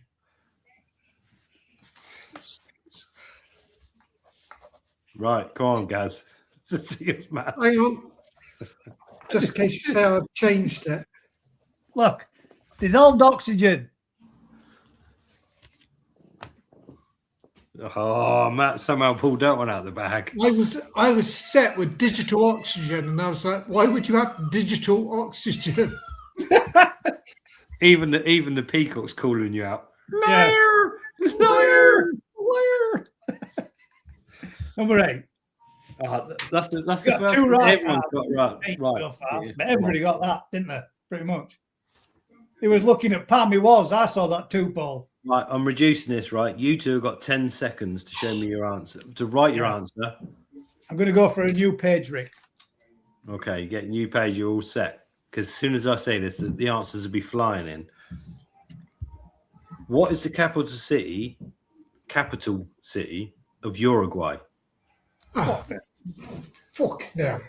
I thought you were going to say Japan, and I was like, I'm on it. Nagata. You're on it. Come on. No idea. I ain't got a fucking clue. I'll give you a clue. VHS. Videotapes. Yeah, I was just saying video. Scotch. Come on. Matt's knocked his screen off. Look at these. I'll tell you what, your public is on it. Even though Matt, they got- look at they're that. all fucking Googling it. Right, so you two have got nil point. Look at this lot. I had no, number 9, 0. It's like Montevideo or Montevideo, but it's Montevideo. I thought this might be quite close, but your viewers are Richard, pretty I smart. guarantee you they won't be doing this tomorrow. getting them all wrong. Right. If you two get this wrong, They don't be like that. sorry, we've got. You only know what you know, Rick. Yeah, but you should know this because we had the chat about this the other day. Oh, bollocks. Is ammonia more toxic in a high pH or a low pH to koi?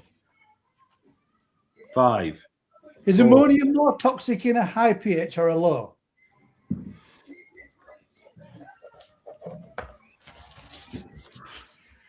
Show me your I'm answer. saying low because I'm pretty sure it's low. Matt, come on. We spoke about this the other day, Matt, and I did turn around and said to you, I thought you didn't talk to me about we were talking about this, though, weren't we? Yes. Yeah, but I knew this was going to be part of the quiz, so I gave you false info.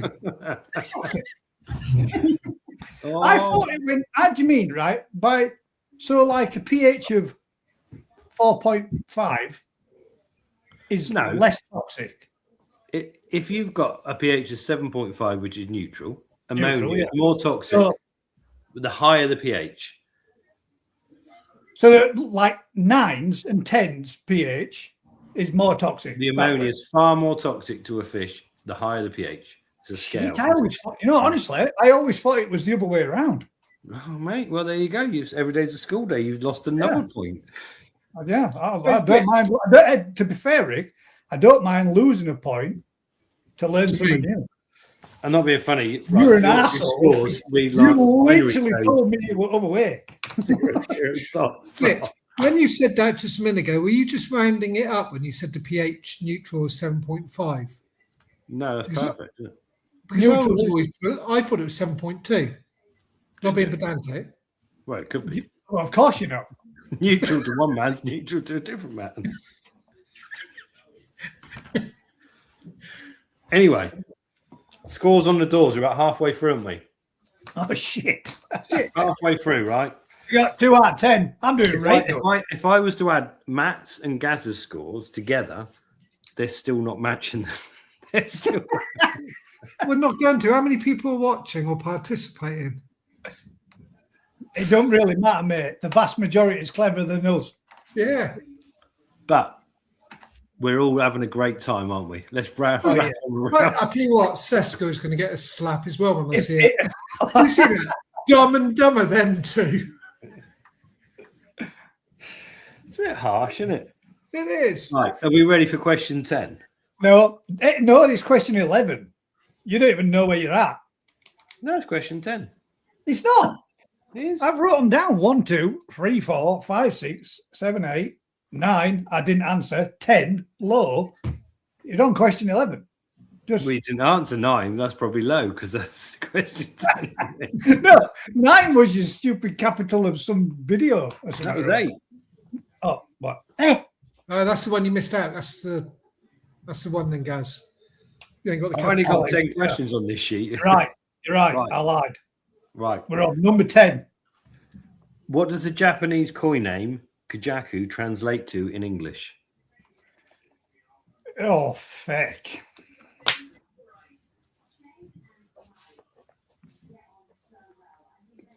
Guys, we've been hearing them all night, mate. Bullshit. I'm sure that's not it. No idea. Go on, YouTube. Stop. I mean, everybody's saying peacock in there, but I don't. I think that's. We've been hearing them all night, but I had to do my answer to it. What you got? My favourite. It is. Look at this. Look. Every single viewer's got it right. Guys, every viewer's got it right. What are you doing? Yeah, but I thought when you said, yeah. How can I can't, mate. I mean, if you don't know it, you don't know it. I didn't know that was peacock. Why, Rick? Translate. Why is a Kajaku a peacock? Yeah, because it doesn't even look like a white one. Because it looks like a peacock. I know, it's all fancy and colourful. I don't know. I didn't make up languages. With an eyeball on it. Yeah. Somebody that watches the channel, Gaz, knows it. Literally, everyone. Matt's peacocks have begun. Yeah, but you said we've been listening to them all night. And I said, have we really? And then you went, no, we haven't really. Well, do you want to make it right. This is bullshit, Matt. You were right. You were right. This was going to be bullshit. You were right, mate. I tell you what, the public are smart. Because you're even crap at cheating. Right. What is the system in carp that controls the salt balance called? Oh, I know it, but I can't. I know it. Write it down. I can't.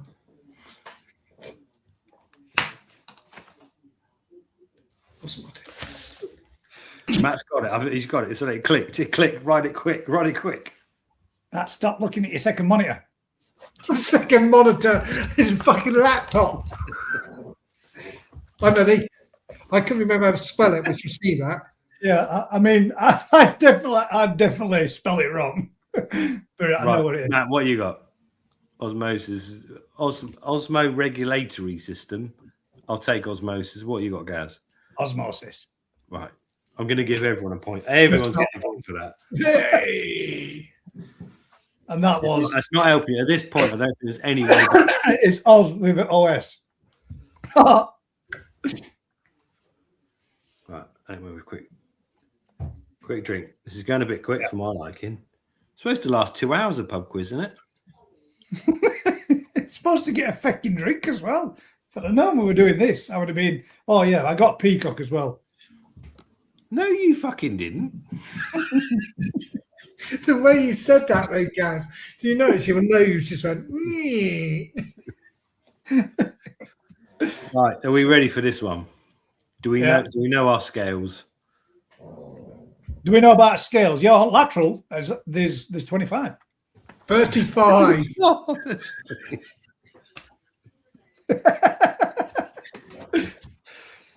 Which band had the best-selling album in the 1960s? I know. I wasn't even fucking born. Mate, everyone should know this. I've got one just down the road. It's a carp's best food. What, dogging park? The dogging park. Come on, people. 60s. Let's go. I'm mixing up. Way. Which band was the best performing band? No, you're not allowed to get help. God's sake. I mean, it's a bit late now. I've got 6,000 Beatles coming up on my screen. So I mean, looking at them. How can I not do? They all come up on mine twice as quick as they do on yours.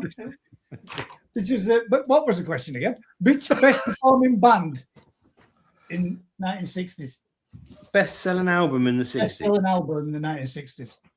He's asking me questions about fucking football, geography. Oh, you have shit with that. And Shit. fucking music that before I was born. You're no good with music either. I'm not. It's a good job you're not doing celebrities because I would be. They literally ruled the 60s. Every number one, every album, everything. Well, it's got to be Beatles, hasn't it? But that's only because I've seen Beatles come up my screen 75 times. It was a tenuous link to what fish like to eat, innit? Insects and beetles. Where do you think the metallic colour comes from? Not fucking peacocks, that's for sure. No, beetles. They got metallic sheen to them. And that's how they got it. That's why I tell all my customers. They're the ones that have been eating the beetles. The jackal resembles a peacock. I reckon Japanese are on crack. Nothing like a peacock at all. Anyway, I didn't get that one right either. What number was that? That was number 12. He's got a little key. It's quite weird. Your two does look like binary code.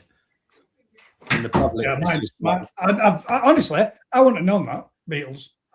My dad will kill me because that was one of his favourite bands. They literally I gave you half an hour longer, they guys. Didn't the Beatles walk across that really famous junction in Japan as well? Yeah, they did. They did, didn't they? And the one in Liverpool. Bit less exciting. Yeah. Right. What is the term used to describe... Hang about. Before we go any further, I just need to address this one. 1 second. You don't seem to be that good with Kai either, guys. Oh, fucking ass. Anyway, as you were, Quizmaster. Right. Sorry. We're right. Yes. Are we ready? Yeah. Matt, you two have got... So this is number 13. Number 13. What is the term used to describe the thick skin which grows between and around a scale of a koi?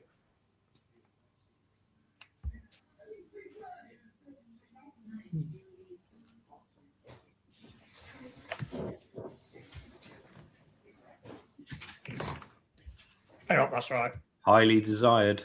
Right, what's your answers? Quick, because they're going to start coming in. Mine's Fukarin. Wait, Gaz. What you got, Matt? Stop writing. Quick, you can't spell that quick. You fuck, I can't even get it done. Fluke. No, that's a parasite. I got one. Yes. Go on me. I got 4 now, haven't I? 4 out of fucking 13. What a dog shit. Right. All the spell checks are coming in. We've got futon, photon, Nice. futon, Oh, bad. coton, fucker in, Fucker in.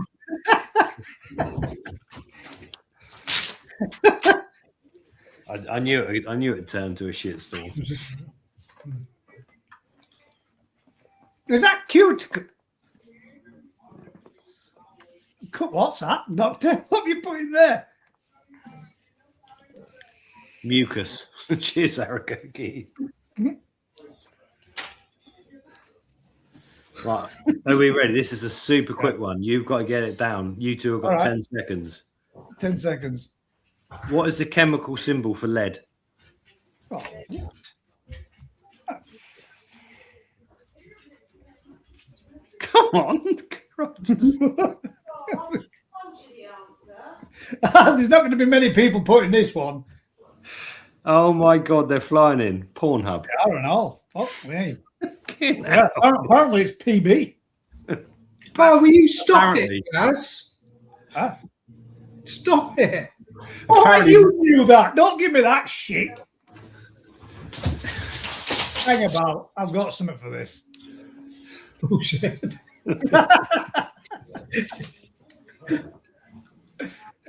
Oh my days. Now that's what I call bullshit statement of the week.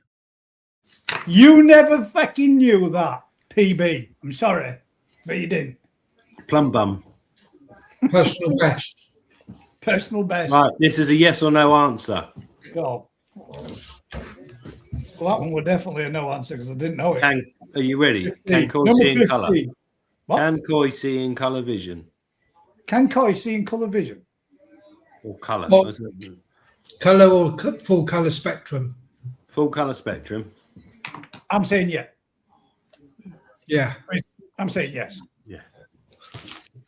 I'm not sure. Oh, God, Sainsbury's. Okay. I can't pause it. Oh, shit. I can't pause it. Dr. Kempo No. says yes, 100% confidence with that answer. I'm saying yes. But I did say yes before everybody else started. Gaz said yes. What do you say, Matt? Yes. Because when you go carp fishing with fly rod, you have a little white fly on the top. If they couldn't see colour, you would just put any old colour out there, wouldn't you? But they think White is not even a colour. Hang about, he said koi, not fucking well, they fly originally fishing, carp, which would be trout, rainbow trout. Who brown goes trout. fly fishing for carp? I mean, I have done. Ian, I bet there's loads of people on here that I have have done that. done. I have It's done, to be awesome. fair. Fly fishing with a dog biscuit. Yeah. It's awesome. Right. So that is the main questions, right? I've now got 4 quick fire questions, and the first letter of each answer gives you a word. Oh my. Right? Are you ready for this? I don't know if we can turn it because the comments are coming in way quicker than your brains. So I this is don't know how I'm going to make this work. is this the next 4 answers? So is that what? So that's- I'll ask you 4 questions, and the first letter of each answer is going to give you a word. First one to get the word wins. Are you ready? yeah. And actually, the speed they're coming in, they could do this. Chag. I think the public are literally winning 100% to nil. It's literally smashed. So, are you ready? I've already answered it. Chag. The I'm going term to get used, 2 points if I get it right. Come on. Huh? If you get this right, you'll be redeemed and you could get like a silver cup or something. But I think Was actually true. Matt's beating you. You are bottom of the tree, guys. Yeah, but But Matt's Matt already had fucking answers. He already told me at 2:30 this afternoon. He's already Googled them all. How can I Google the questions I don't know? Are we ready? Yeah. Yes. Right. The term for stripes in the fin of a Sankey. Write your answer down, first letter. Yeah. What is the fin nearest the vent called? Write your answer down, first letter. Most famous breeder of Yamabuki Ogons. in Japan? First letter.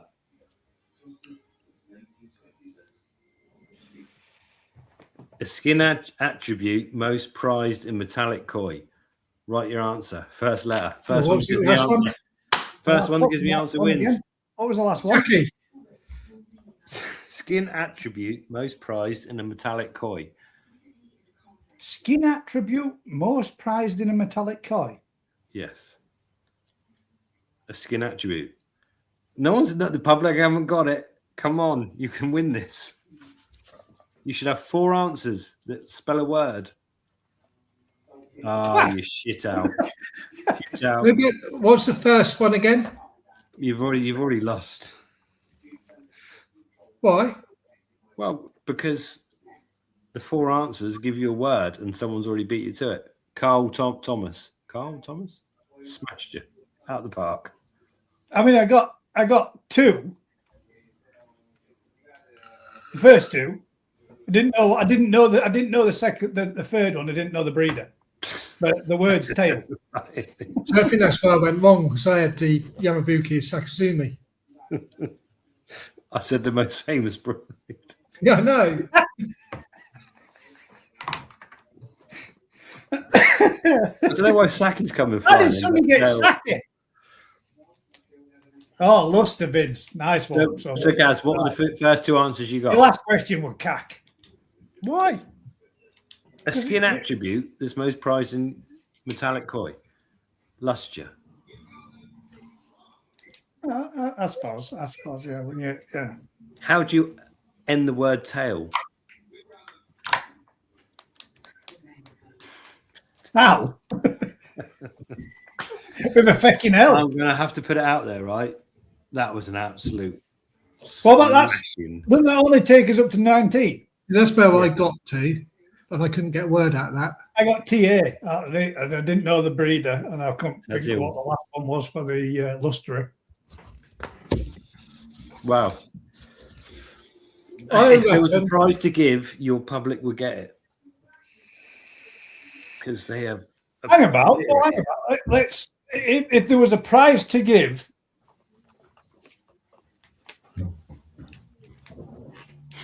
All right, leave it open. do a winner takes all. We could do a winner takes all. We could do a spin. Winner takes all. Well, they won. The public won. All right, you're going to do one of your spinny clock things. We could do. But what have you got to give? A signed mug of yours. I was just thinking I could do a mug and send the winner a mug. I've never seen so much crowd That's a participation. lot of people to go through and find out which person entered and which person.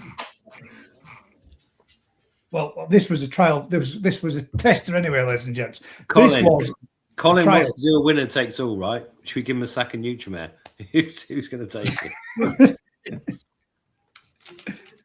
Colin uses Nutrimed, doesn't he? Yeah, we did. Not sure he doesn't. Now then, hang about. Listen to this. Brilliant quiz. Thanks, Rick. Just proves we know more than the experts. Something I have never, ever confessed to be.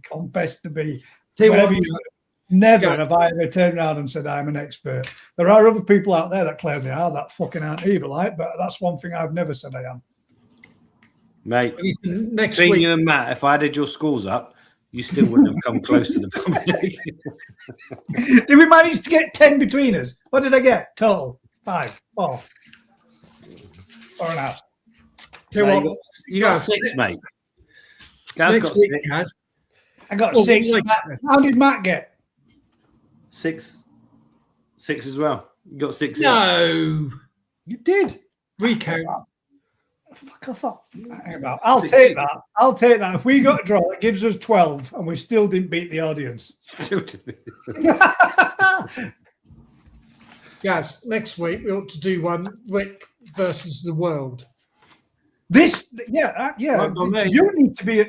We'll do this again next week, but next week I'll have the questions and we will make sure that Rick is on the team. And I'm going to pull some random stuff out of anywhere. But this brings me to a nice little. A little poll for you, ladies and gents. Oh. And we'll show that one. Dealers versus DIY. What do you trust more?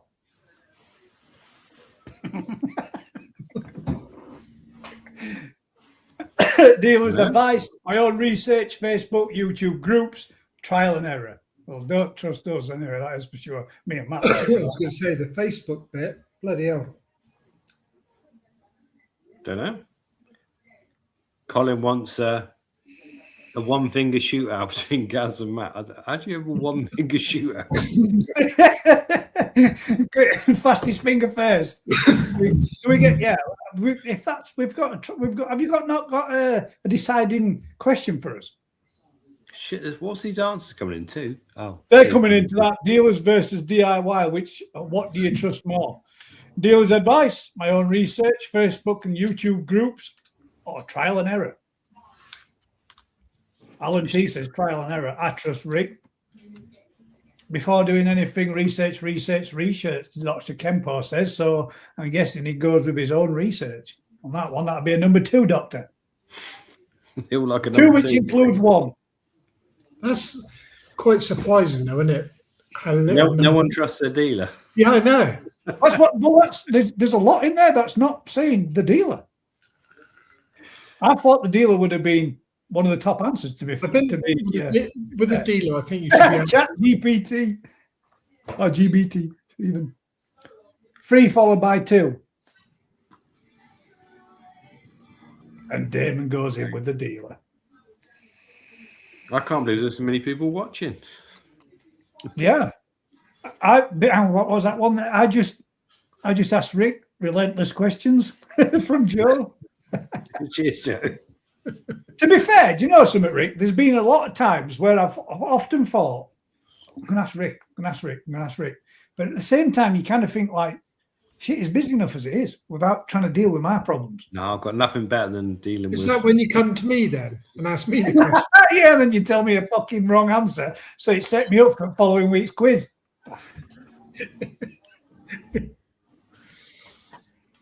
Right, what a great I'm format. sure we were talking about that anyway. Well, there you go.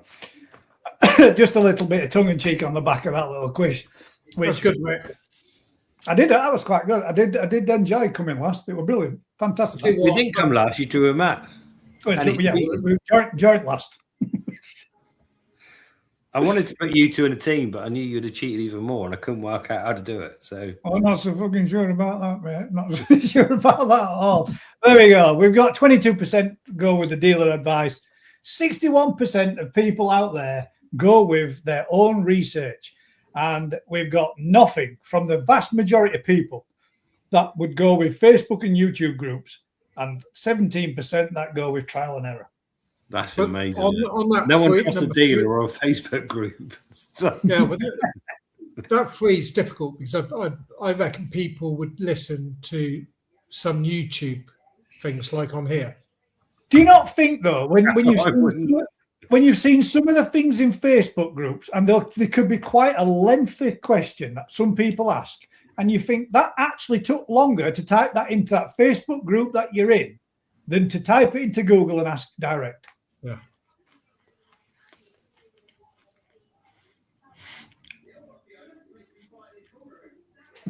Oh, Colin,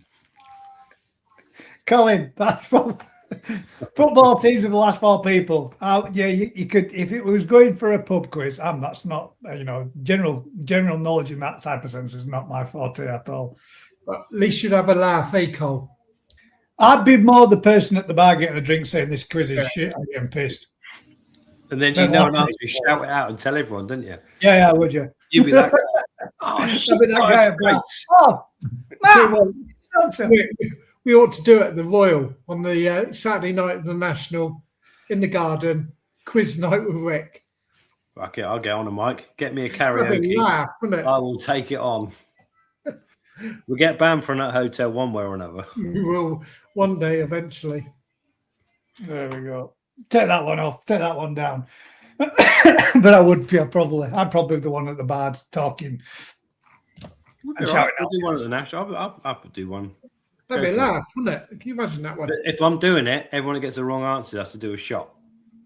Shot. That'd just get me even worse. I'd get even less right. Or Right then. So from that then, guys, on the back of that quiz, let's find out what your experience levels are and how long that you've been. What? I can only have one active at a time. Oh, bollocks. Which one was the last one that we were doing? Stop that one. Start this one. Sure. Right. Experience levels. How long have you been keeping koi? Well, we've got under a year, 1 to 3 years, 3 to 10 years, 4 being 10 years plus. And the reason for this one is to see just how long the vast majority have been keeping koi, and to whether or not we need to be upping his content levels to the point of. They're all 4s, mate. Yeah, I want to say there's a lot of 4s there, 10 years plus. Okay, well, I can't believe there's many people watching still. I might go into pub quizzes as a new trade. And there we go. We've got one person there that is literally one, which Bob. is under a year. He's Bob. I know him. I'm sure it's Bob. But he's definitely not under a year. He's about 70. What, 70 years old? Yeah. Or 70 years of keeping koi? He might be 65. I don't know. Then we'll hang about, right? We've got Sean Leonard there that's got 42 years of keeping koi. 42 years. I'm a COVID keeper. Jen Snowflake. It fucking is. So we've not got many people. I think we've only had one there. So, Rick, over the years, have koi got softer, do you reckon? Because I can remember keeping them at my dad's, and I was probably 10 then. Probably Yeah, that's a young. long time ago. And I used to 1940. 1980. So I used to literally go out and empty the pond, scrub it all out, not at 10, but probably 12, 13. Scrub it all out, fill it up with tap water, chuck the koi back in there, and they live for loads of years. You're asking the wrong question, aren't they? Why? Well, where do those koi come from? Garden centre, probably. some old mongrels bred by an English bloke. Yeah, so they were British bred cows, more than likely. Stuff that were bred over here in UK. A bit more If they were high quality Showa or Shiros from a top farm in Japan, I don't think they'd have survived, would they? Yeah, I didn't have Right, so a question on that then, Rick, were you making that statement? What would you say if you wanted a good, hardy, solid, structured fish that was good longevity, less risk of losing colour, loss of, with problems such as, unidentified deaths and what have you, which type of fish would you go for as a Japanese import to be the strongest type? Jag. Makashiogon. Makashiogon. Yeah, they're bulletproof, aren't they? They're old school. They were almost bred out because they were so old. Anything single coloured or less inbred. So, yeah. Jags, Sorogoi, Shishui, Asagi, that don't go to the top end breeder, go to just a random breeder of those things. Garden centre Jap stuff that do them, they'll probably be pretty tough. So pretty much sticking with a single colour. Yeah, as soon as you complicate it, then it gets complicated, doesn't it? Complicated and a bit First weak. fish in the eyes, isn't it? Yeah. It's not. I don't think UK fish, because we breed them, don't make them stronger. Because if I breed a decent Sankey line that produces a lot of offspring that look like Sankeys, they're pretty weak. just because I bred them and they're here, they're a bit stronger because they're used to cold, isn't it? They're a bit like We've got a bit more tolerance. they're not stronger, they're more acclimatized. So yeah, everyone's got a ghosty or some mongrel in their pond that is just bulletproof. It can jump out, throw it back, boil it, do whatever, and it will live forever, won't it? Yeah. We used to get so many people coming to the shop. Sod's Law, my favourite koi died. What was it? Lovely red, black and white one. Yeah. Look at that. I mean, I know everybody. We've got 153 people, and a lot of people. No, we have not. Stop that. Yeah, come back. Yeah, 153 people watching, right? And I know the vast majority of people that, surprisingly or not, and all, the vast majority of those people watching are watching on a TV.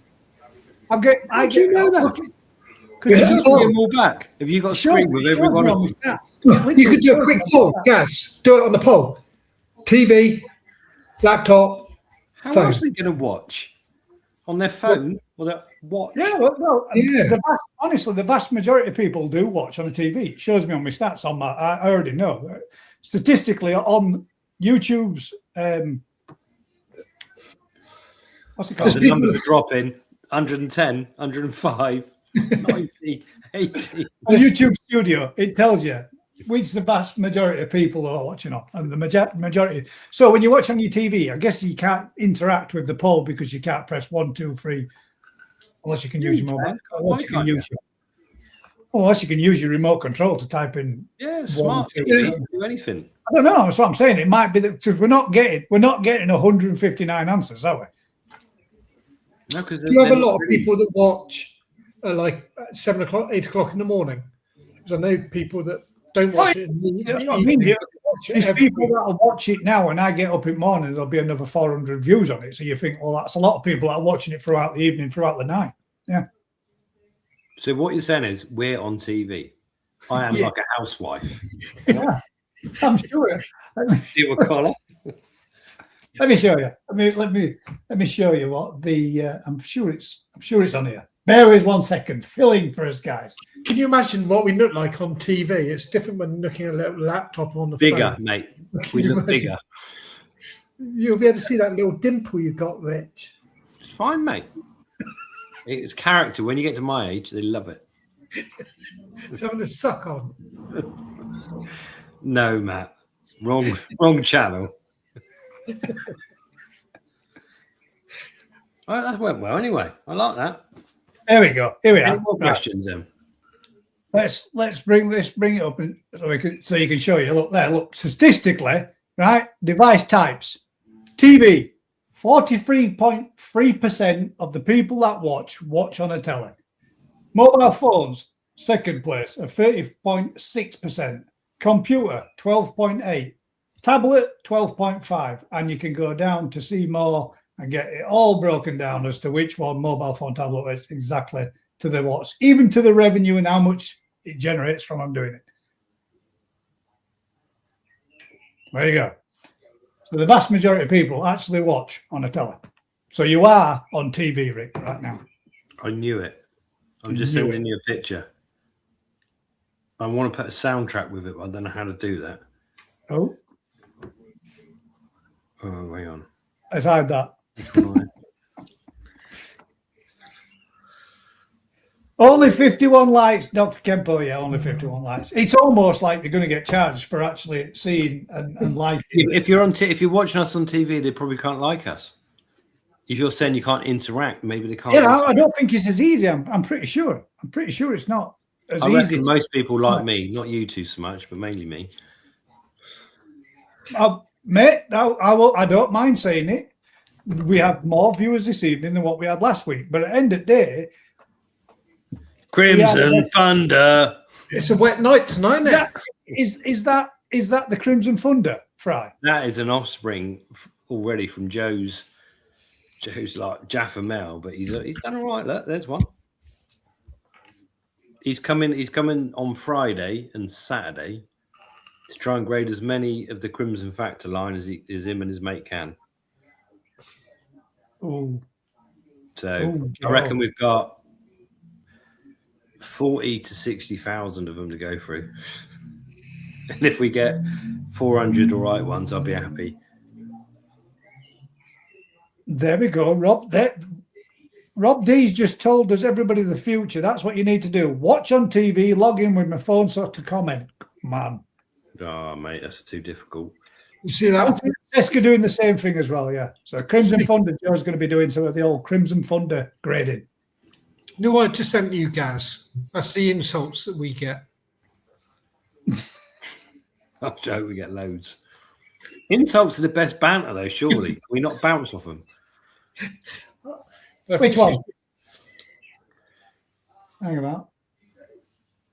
Matt's not doing the quiz. He's changed his top because he's a cheat. Some He had the answers up his sleeve. Is it? Yeah, we got some numpties on TV. I think she was referring to you. No, she sent you. She didn't send me the message. She sent it to you, mate. It's true. Andrew Morrow's right. If everyone's watching on TV and their phones, we've only got 60 viewers. No, because you're on your phone. Don't big it up with that.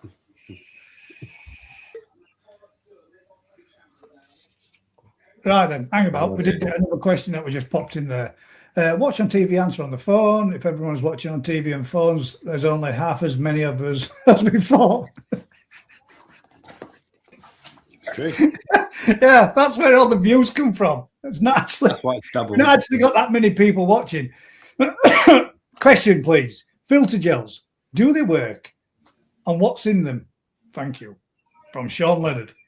40 years experience of keeping koi, and today would like to know what is in filter gels and do they work?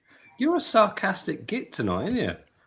No, not at all. No. If you, and I've just stated in your quiz, if you know, you know. If you don't, then you need to ask. You only know what you know. And Sean would like to know what's in filter gels and do they work? And I'm not so 100% sure that the vast majority of them really do. You know, they're designed to cling to your biomedia and let the bacteria seed it. So you imagine, right, you got product A. So they don't work in the principle of having live bacteria in a bottle, and that live bacteria gets added in to the environment to cultivate and breed and multiply.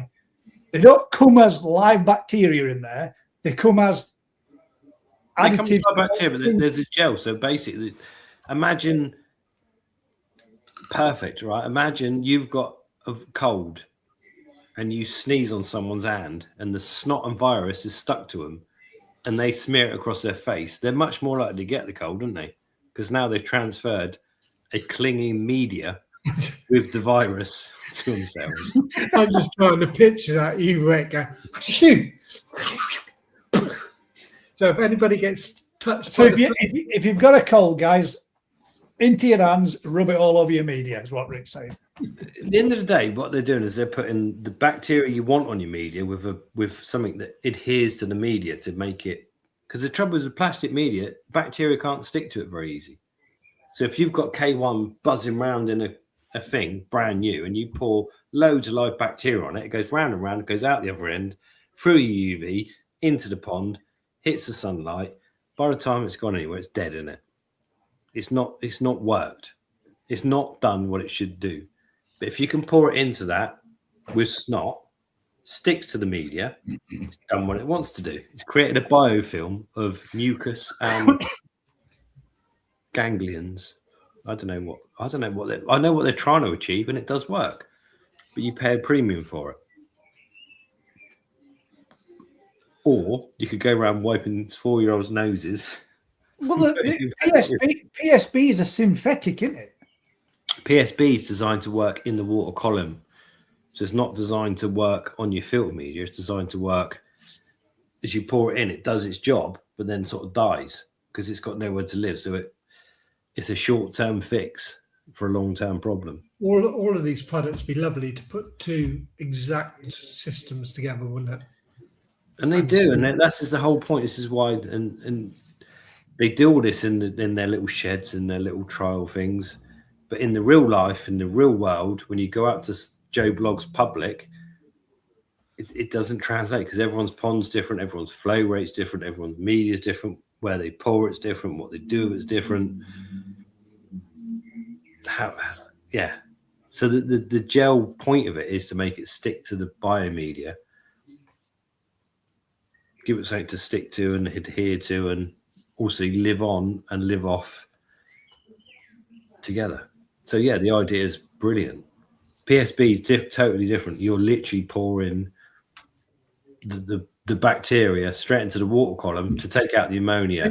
It does say to add it to the pond, doesn't it? And then it's got it's sort of doing its job, and then that's it. It's not going to become your new biofilm in your filter. But then you've got like that blue gel stuff, which literally is for pouring all over your media in it, and it all clings to it all. Why do you think it's blue? Good question. Why is it blue? So it's identifiable, so you can see where it is, I would imagine. So you see it clinging. Or if it was green, everyone would just say it's snot in it. Because it looks like it is literally snot. Snot in a bowl. But it does cling. It clings, doesn't it? That's the point of it. It clings. So I remember using years back the EA stuff, the little balls. What they never sat there. That stuff sits there forever and a day. Yeah, well, in Dorchester, those tanks must have been going for 6 or 7 years. And when I stripped it all down and moved over to here, it was still in the filters then. No. Yeah, the balls might be, but surely they've got to have released what they're supposed to do. Yeah, but I've used them. I've used them and submerged them in a bag and left them in a filter system. And obviously, when the filter system's been maturing, those balls have turned to tiny, tiny little things. But then I've just tipped them in another filter system, and they've come out smaller. But after 12 months, some of them have still been there. So my theory is if the filter's matured, they've done what they needed to assist it till such point as it were not needed to be consumed anymore. So you've heard it here first on GKP. Gaz has got little balls. I just assume that they break down as and when it's needed and when it's required. No, there's nothing that clever. They can't be that clever. How can it be like, oh, we're going to release the bacteria now? It just does what it does, and that's it. It can't be that clever. It can't release bacteria months later.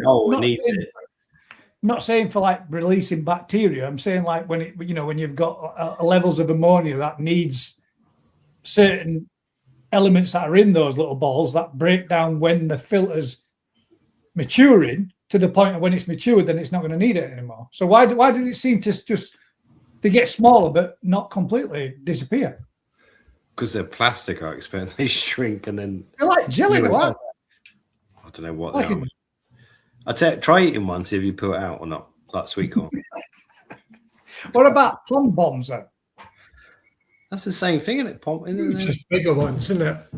Bigger balls. That's more like Rick. You heard it first. Let's go on to this one. Question: UV before or after the filter? Depending on the filter. If you're professional, right. Depending on the UV. Somebody did Stu Pot put in before pump fed and after gravity fed. Yeah. I never get that shit, mate, because at the end of the day, you're pumping it in or you're pumping it back out. So technically they're both pump fed. No, but you can't put a UV afterwards when it's falling through gravity, can you? Because you've got a bigger pipe.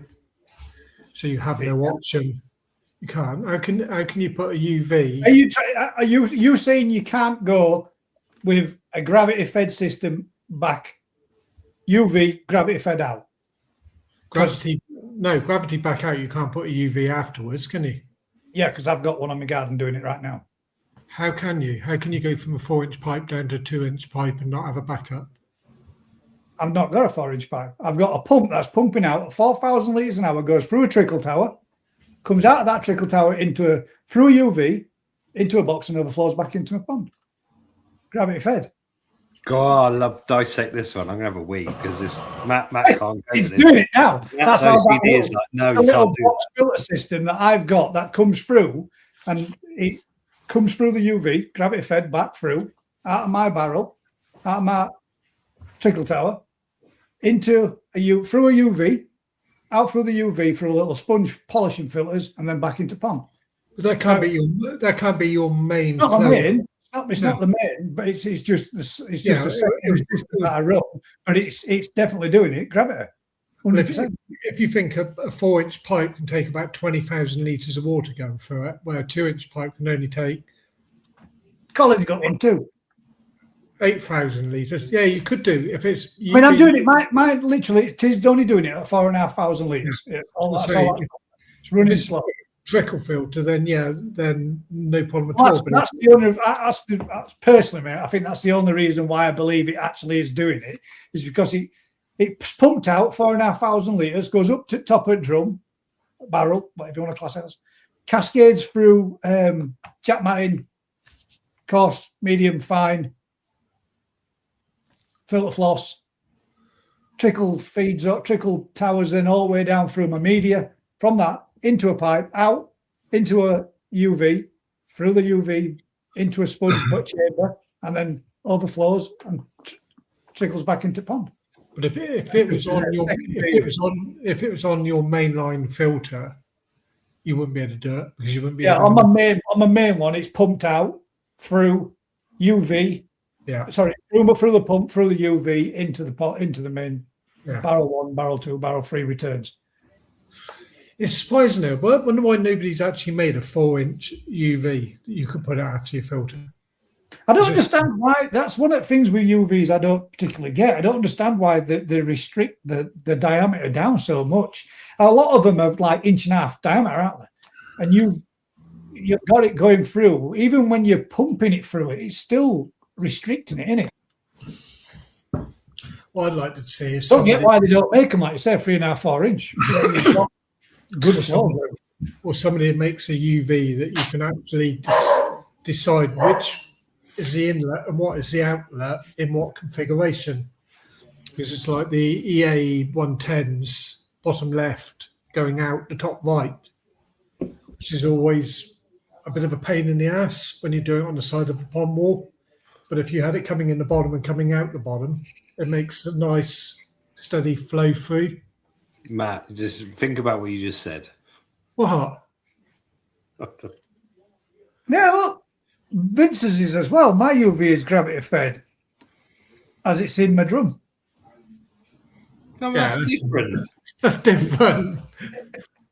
That's like a putting a lamp over your pond going, gravity fed. But Matt, if you like coming in the bottom and coming out the bottom, mate, this is not the show for you. I would say a different show, that one, Matt. Next one. Colin Keeves Amanda. I've just put Aquaflab in for the first time. When can I put in the second dose? When can I put the second dose in? Is it 7 days like it says, or can I redose earlier? In my point of view, you can go. Aquaflavin is not a harsh, nasty treatment. So, why are you putting it in? But if you're using it, then generally you want to keep it that nice, a luminous yellow color. So we use it. It's the problem is Aquaflavin stays luminescent yellow or green for bloody ages. And yellow in it. It's the other one that I'm saying it's normally used for like fin rot, that type of treatment. It's an antibacterial. So if your pond's still yellow, it's working.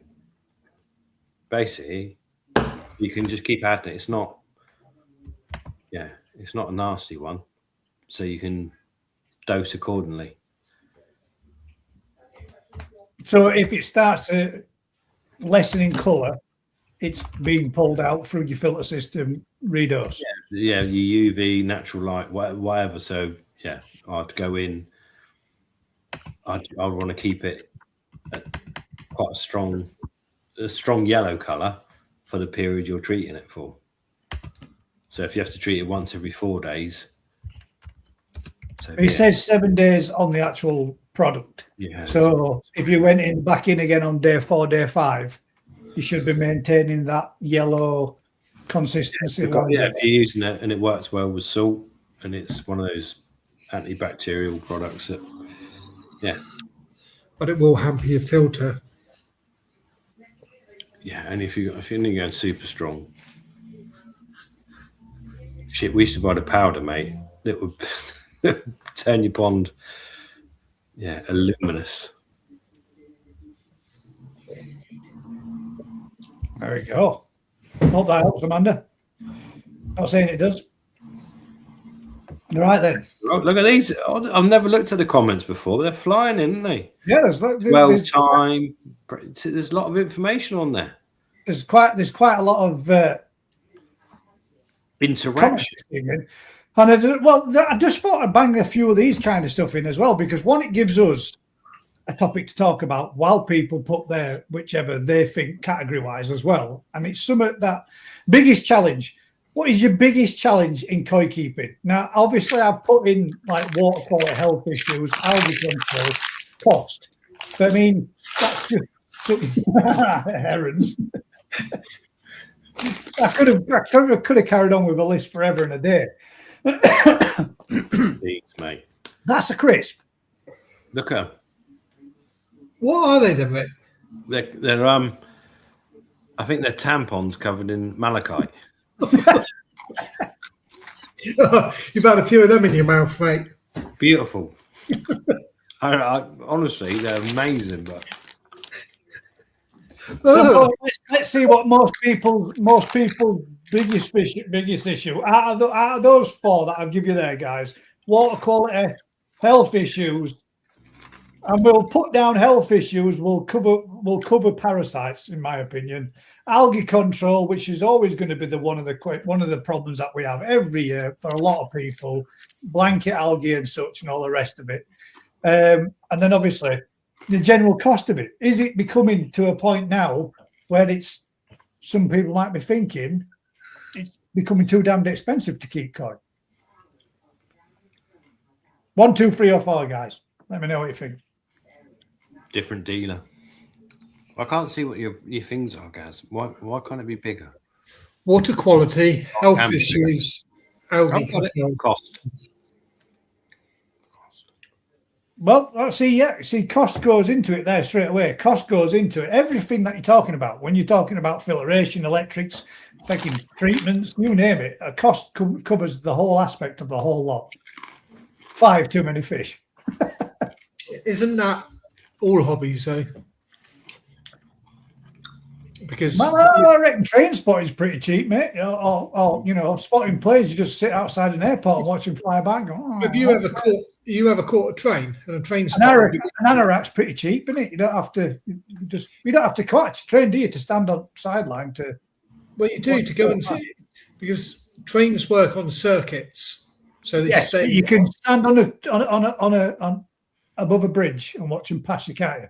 Yeah, but it's the same train, not doing each one, but that train will be doing up and down, up and down, up and down on that line. So you have to catch a train. My wife's laughing. You sound like you're experienced in this one, Matt. I am, because I was in my teens a train spotter. My God. And you have to spend fucking loads of money travelling all over the country. I actually had a chasing trains. Just wait on the bridge, mate. They come past you. And believe it or not, you used to have these little systems, much the same as the internet nowadays, where people say class 33007 is working the Bristol to Lowestoft run. That was James Bond, and you would go up there just to see this train go by, and then you could tick it off in your box in your book. Richard Bradbury says, I would say you need 4 to deal with the other 3. What gets me is you can run a pond for apps. As I did that thing the other day. You've proven it, Matt. Sorry, Rick. It doesn't have to be expensive, does it? But when you start building like what Matt did with that pond, perfect. that swimming pool, Matt, how much 85,000 litres just to treat that pond would have been fucking crazy. to put salt in the pond is 19.5 bags of salt. What? A 20 quid a bag? Let's get serious for 1 minute. I don't do this normal, but serious, man. Right. So to run that big pond, what wattage were you running on? Pumps, UVs, drums, cleaners, air, the whole shebang.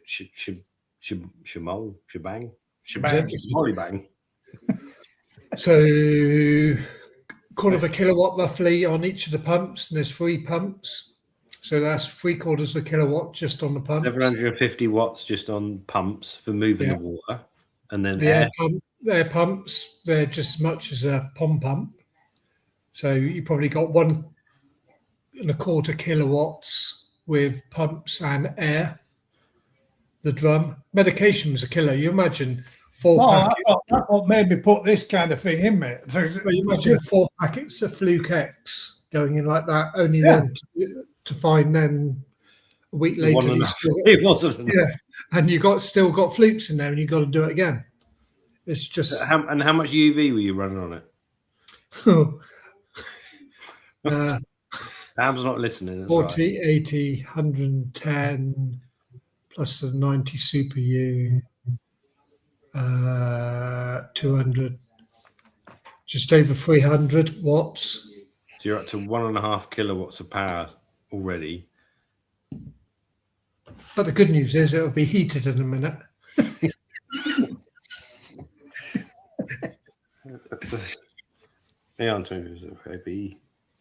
There we go. The cost of it. So, and that's majority of people not having a pond anywhere near what the size of what Matt had with his pond. Health issues and cost being the biggest problem. Most people know how to get rid of algae, don't they? Most people can keep on top of the water quality, but cost is the biggest problem in koi keeping. That's £50 a week on electric. Yeah, well, and that does sound about right. So, a friend of mine that you know, he's worked out his electric for his ponds only, and it's £430 a month. Yes, that's insane, isn't it? When the twisted rocket pond runs on less than 100 watts. Mine's not all that expensive to run. Mine, to be fair, but this is the massive difference in it. To run a koi pond can run from, like we're saying, 50 quid a week or whatever, to £5 a week. Yeah, it's pocket money to wages. Yeah, and that's providing everything runs smooth and you don't get any problems. All right, or anything. I'm talking of problems. Sorry, Amanda. I don't want to miss it. What does it mean when koi are like yawning, really stretching their mouths? Is it parasites causing it, or is it the lockjaw when they're trying to get that? When they get like the top lip stuck out sometimes. Because I know sometimes when you see occasionally if you've got more than one doing it, Amanda, then obviously it can't be that. But from time to time, you'll see when a koi stretches its mouth out as wide as it can, when it comes up for a pellet, it gets kind of like locked in place. Yeah. Rich, it is like a lockjaw, isn't it? But that becomes a problem where it doesn't go, doesn't it? It stays permanent. I had one of the kujakus from last year from Hosakai, and it's swimming around the pond. Constantly. It's got open, And it was wasting. Quite often you get one side that imagine like hinges and one just gets jammed. It's a part, isn't it? But what Amanda's saying there, she's got a few doing it. So more, what do you think? Maybe more like gill fluke? No, I don't know. It's difficult because a lot of jackfish do it with each other as well, don't they? They kind of mouth each other, and it's like a dominance, weird behavioural thing. But Rich, do you see that with your English koi where they're mouthing after feeding? No. And I've said this and I got laughed at before, that I see it every day in every single one of my ponds. As soon as I feed, even when there's food floating on the surface, they go round mouthing. Or he said he doesn't see it. Sorry? I've asked this. I've said because they reckon if you Google it about when they're mouthing at each other, it's male dominance trying to establish dominance in the pond for the feeding rights and blah blah blah blah. I don't know whether or not but that's what it does come up. Bullshit statement of the week. Yeah, but you said when I said that last time, you said you don't ever see that kind of thing. No. Is it more of a Japanese trait then? It's not a Japanese. It's not a Japanese. It's to do with an environmental situation they've been in. If you starve 1,000 fish to the point for transport, they're grazing off the algae and fight. There's something obviously that happens where they're in a scenario, and the same fish then do it for the rest of they seem to do it for the rest of their lives. Yeah. So I've got some mochibas from Coda, and they're sat in a pond, and they're now 60 to 70 centimeter fish. And you can feed them, and they come up for food, and then they turn around and literally they just fight each other, but they don't fight. They don't fight any other fish in the pond, only each other, face to face, and then try and get the pellets off each other or whatever they're doing. And the other fish going, I'll eat some dinner. I've got my fish in there. I've got other fish from other breeders in there. No problem. But these ones just like literally, they take a few pellets and then they spend the next 10 minutes. Everybody else trying to get theirs. Yeah. I see it all the time. It's a weird. It's got to be an environmental thing that's happened at a point in their life. It's like dogs, isn't it? If you starve a dog when it's young, then it gets so protective of or whatever. It's like it becomes a thing for the rest of its life, doesn't it? You can't. How do you get that back out of it? It's the same thing. My Stafford put me like that. He used to eat like he were never going to get fed ever again, and he did it throughout his entire life, even to a point where he'd barf all because he tried to get his food down his neck that fast, so that JD, the other dog, didn't get it. That he'd barf it all back up again. You think, you're a scruffy little bastard, man. We had to get him a bowl with bumps and lumps in it so that he couldn't eat that quick, so that he could not.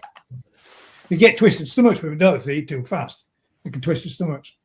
We spoke to vets, and that's what they advised us to get. But even that didn't work. You just should turn that fucker over instead. Yeah, but imagine if you're in a kennel environment or whatever, where you literally, if you don't get it, you don't get it. Get it down, yeah. Didn't you? It was from a big litter, and the mother was struggling to keep feeding them all. So he just become. He wasn't aggressive with it. He just to snaffle it down that fast. He would. But I guess I wonder if it's a similar sort of thing. Just more pressure, more. Or lack of being able to get food in the environment. I don't see it in our fish at all ever, but I see it in all of our jackfish. Yeah. So that's what you said last time, mate, to be fair. So what do you think it could be in this case then? You think it's something parasite related or just... No, the yawning is like almost like I say, it's almost a clearing of thing. It's like something going on with the gills. Why can't a fish, like dogs yawn, don't they? The first thing might do when they wake up is yawn. So why shouldn't a fish bored of your company? Well, why should a fish do it? Then it's not like, don't we yawn to get more oxygen into our body to wake us up? I thought that was the idea of our yawn. But why can't a fish yawn to go to sleep? Why can't a fish yawn to stretch? Could do, mate. I don't know. I'm gonna have to Google this. Well, it says I've just literally do koi yawn. It's put yes, they do, but not in that sense. Open their mouths wide in the way that looks extremely like a yawn, but it isn't the same thing as yawning out of tiredness. It's because they don't have lungs or a diaphragm. This yawning, often called mouth gaping, serves entirely different physical and behavioural purposes. Gill flushing helps to keep the flush of water forcefully over the gills to clear out trapped debris, ingestible foods, or excess waste. Stretching a lion resets the complex bones and muscles within their jaw, and oxygen boosts, increasing flow of fresh oxygenated water across the gills. Social display as they may gape during territorial or aggressive displays when interacting with other fish. There's a lot of shit there, isn't there? I got a bigger mouth than you. I thought it might be, when she said it, when I read it at first, maybe they're trying to flush the gills if they've got something that might be irritating, dislodging, or There's a panel of Is it- experts. is it- Got no idea. is it after feeding that you see it most, Amanda? Is it after they've had something to eat? It's mostly after she's watched this. She shows the fish the GKP. Oh, Can you prevent koi from getting shimmies? yeah, with a knife. Rick, Not No, the answer you what I'm wanted to saying hear. is that's not fair. Shimmies, I think, come genetically from the bloodline. So, no.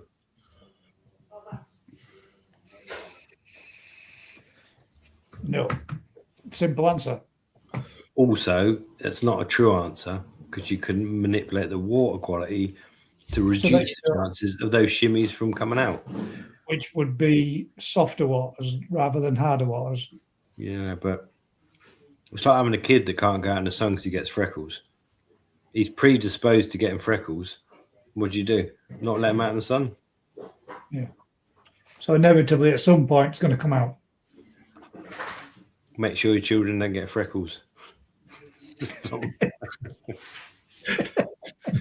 Lock them in a cupboard. What's put in there? Are they lazy letting other fish crush the food for them? Could be. People yawn due to lack of oxygen. I got to go like that because that's the first one he's answered correctly tonight.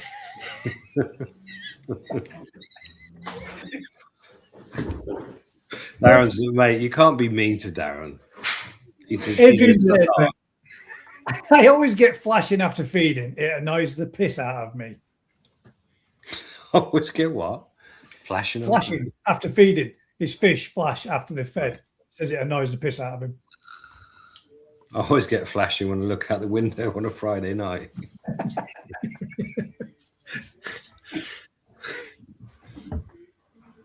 I've probably had too many now. The pub quiz has gone to my head. Pub quiz is done, yeah.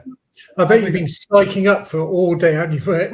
I've been researching questions, making sure I didn't send you the answers, which I You did, went to- and you still got them wrong.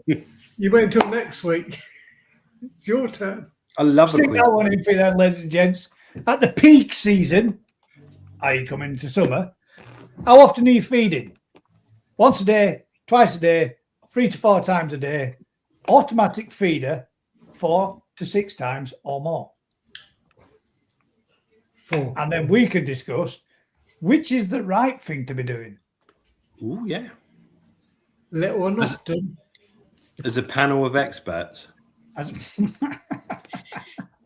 as a panel of experts, is there any real truth or any real harm in how they always say like you should throw it on what the food should be consumed within less than a minute?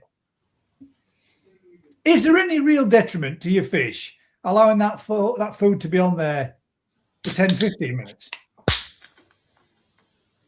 Depends which fish you're asking. I was asking an expert. No, if I'm pushing them, I will expect the food to be there for maximum of 5 minutes. Maximum of 5 minutes, and that's if you're pushing them. So that you by pushing them, you're going to be banging a lot in there as well. If they're not So in you 5 want minutes, that food to be cleared up and gone in 5 minutes. So how many times a day do you feed the polytunnels, Rick? if I'm in reality, 3 to 4 times a day is good to get 90% of maximum growth. If you really, really, really want to get 100%, you're looking at 8 times a day. Because if you can be bothered to stagger it that much, so you're not feeding them 8 times more. You're just feeding them a smaller amount, more regular. Yeah, throughout. This is where automatic feeders come in, and I can't answer that without ruining your poll. Can I? Why? Go on. Because your poll's about like how much you feed and do whatever, so I can't say anything until your polls come in and influence the answer. Oh, they're Oh, coming okay. in. Yeah, well, all right, fair enough. We'll wait for the answer then. From I'm what not, we got. if I'm not judicially unbiased like a referee or quizmaster. Well, you can answer it now because at the end of the day, I mean, there's a lot of people that only feed once a day. All right, that's a bit harsh. No, I'm not necessarily meaning that they feed a short amount or a small amount, but there are a lot of people that would feed the fish only once a day. The amount of people that only feed the fish, we were talking about it earlier, Matt. So, like twice a day, in the morning and when they get home from work. If you've not got a feeder and you're not getting any your other 3 or 4 feeds throughout the day, then your fish aren't necessarily getting everything that they need, are they? I bet the people that have answered number 1 once a day aren't the people that answered costs on the previous question. Well, it might very well be, Matt. It might very well be, but I don't even actually know. Looking at that now, 11 times a day from Joe. Fucking hell. 4, 4, 4, 4, 4. He works from home, doesn't he? 4, 4, 3, 4, 4, 2, 3, 3, 4, 4, 4, 4, 4, 3. 7 times a day by hand at the moment. So 2, we've not got a single one yet.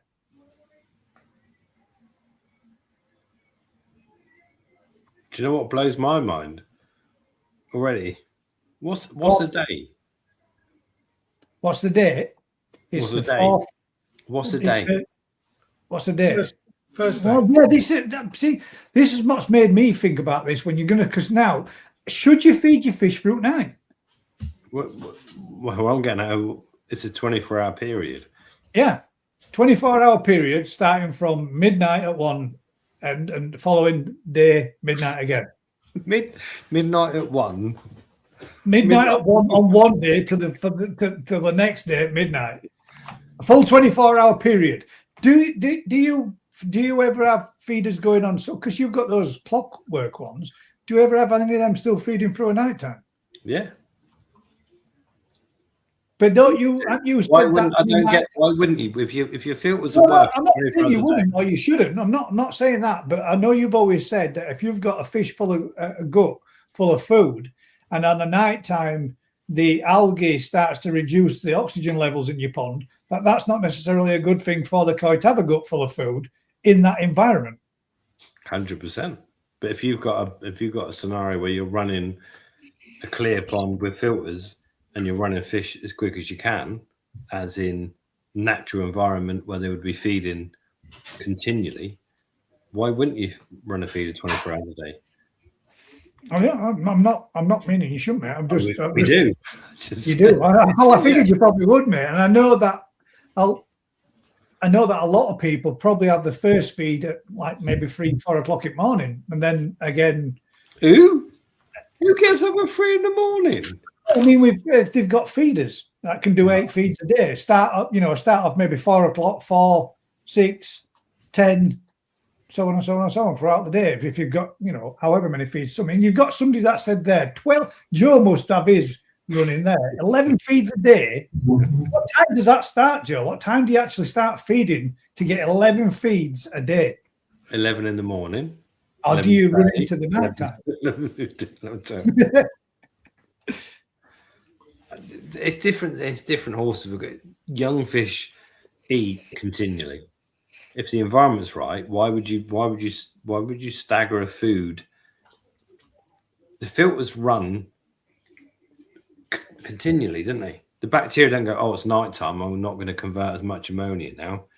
It's like if they had exactly the same amount of waste going through them, that's perfect. So why would you only feed in a period? It just doesn't make any sense, does it?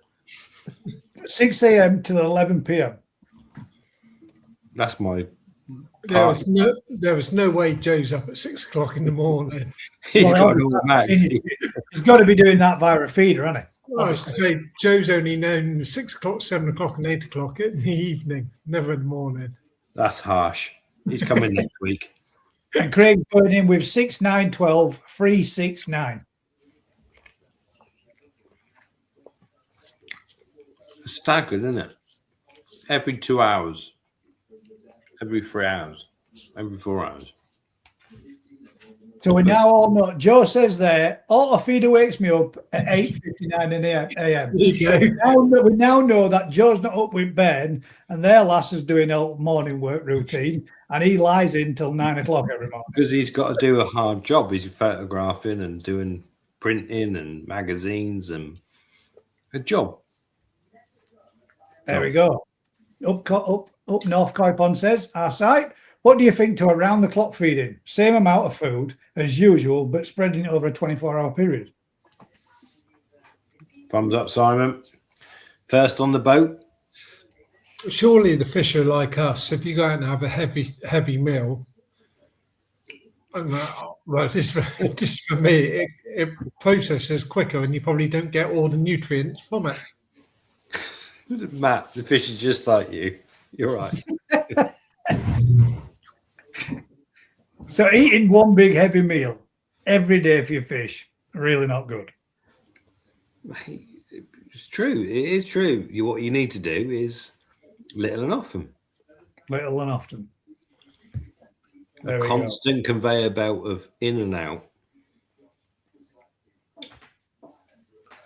So would the fish grow better if you were putting in 100 grams of food in one feed, or 10 grams of food in 10 feeds? That added up right, didn't it? Would the fish do better on it? 100%. 10 gram feeds for 10 times in a 24-hour period, they will grow better. Not even a comparison. It's not even, yeah. If in 24-hour period you chucked 100 grams in once or 10 grams in 10 times over 10, it's a different world. That's what I do in it. I feed the fish to the maximum to get the benefit. But you just said you feed yours 4 times a day. I don't feed mine at all, mate. Sometimes. I feed them to what is necessary to achieve what they need to achieve for the period of time and the temperature they're at. So that could be sometimes, because obviously sometimes with temperatures like what you've been getting, it's just not possible to feed. It's too dangerous to feed, too dodgy. Exactly. 35 degrees in your pollies and 37 like you were getting, it's just too dangerous to feed. Yeah, and it's no good for me at that point, is it? So I can't feed. But in the ideal world, you'd be feeding 10 times a day the percentage they can take and get the maximum growth and the maximum potential from them. But that's just that limited window.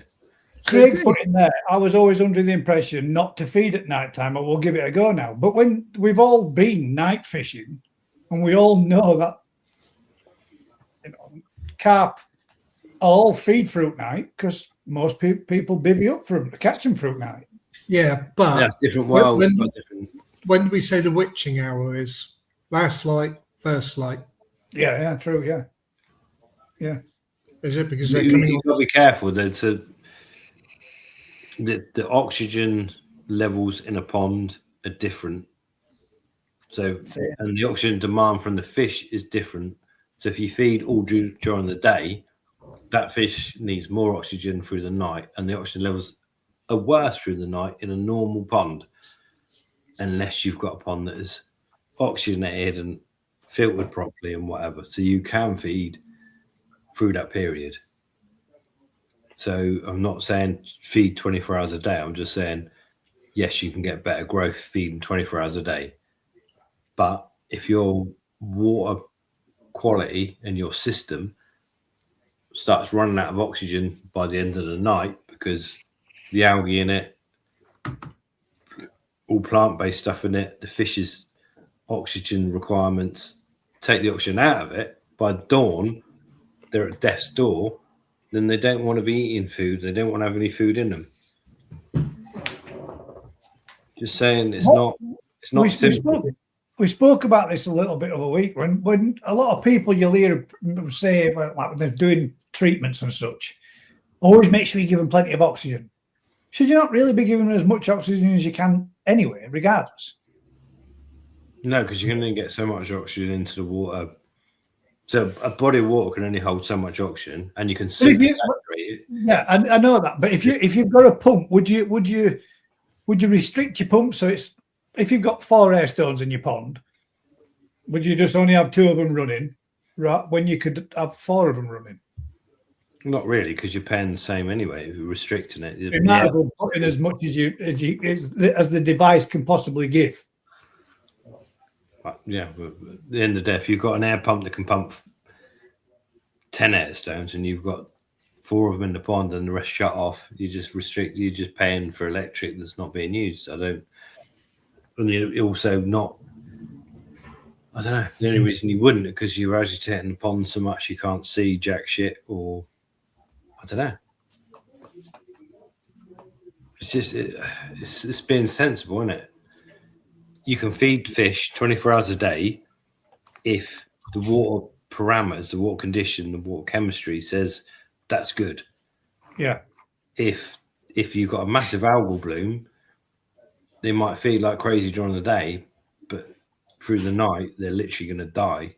You really don't want to be feeding them through the day or the night, because you're just exacerbating the problem that's going to occur through the night.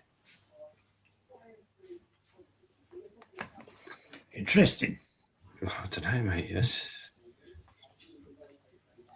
just it's sensible, isn't it? It's got to be. Oh, there's too much emphasis in feeding your fish too much. Most people do not need feeders. The best thing you can do as a koi keeper is go out there with a handful of food, look at your fish, feed your fish, and look at them 3 times a day, whatever it is, and go, wow, Charlie is not feeding today. He's always that's how I prefer to. I mean, I do use a feeder throughout the height of the summer months, so that I can make sure that they get food into them while I can't be there.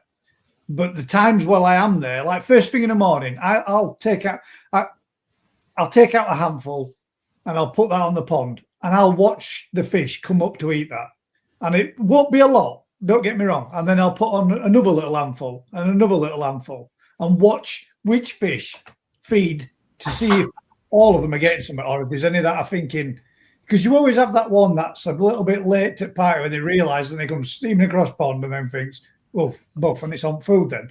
But I always do watch it that way to see if the fish come up and feed.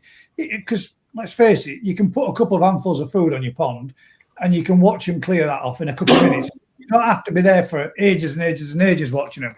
But that's the way I have always done it. I've always fed them and enjoyed watching them feed too, and making sure that I'm seeing every fish coming up to get some feed. And if it was a case of there's some in a group that are more prolific feeders, then I'll spot feed and I'll put some in a different area so that the group's broken up a little bit, so that those ones that don't tend to get there as quick on it get some regardless. Is that why you're getting such big growth up there then? Oh, whatever. I can only get as much into them as what I can do in the good periods. Like Amanda's saying there, I've literally gone from 23.5 degrees last week and it's back down to 15 degrees this last 2-3 days. Where's Amanda in the North Pole? Well, she goes somewhere as cold as where it is up here, so it must be. But yeah, temperatures have just dropped again, rapid, to the point where fish are getting up in the morning, early doors, for waking up early and going out. Fish are there at far end, all not parked up, but a lot less active than what they were last week. North Yorkshire, there you go. Yorkshire's fucking freezing. Have you done a scrape on your fish, Gaz? Well, that's the reason why I ain't gone in again, mate, today. And because I wanted to scrape them before I treated again, and I wasn't going out there well, absolutely lashing it down all day long. So I thought, sorry, I'm not going to do a scrape today. I'll get them tomorrow. Check them. Question: do filters work the same at night because plants photosynthesize, temperatures drop, pH changes? So what do your filters do differently in the dark? Mine's in the dark anyways, because most filters have got a lid on them. Yes, filters work the same at night. Yes, there's less oxygen. Temperature shouldn't drop in a pond more than a degree generally. The pH doesn't change massively, not enough. So yes, Darren, they work absolutely fine.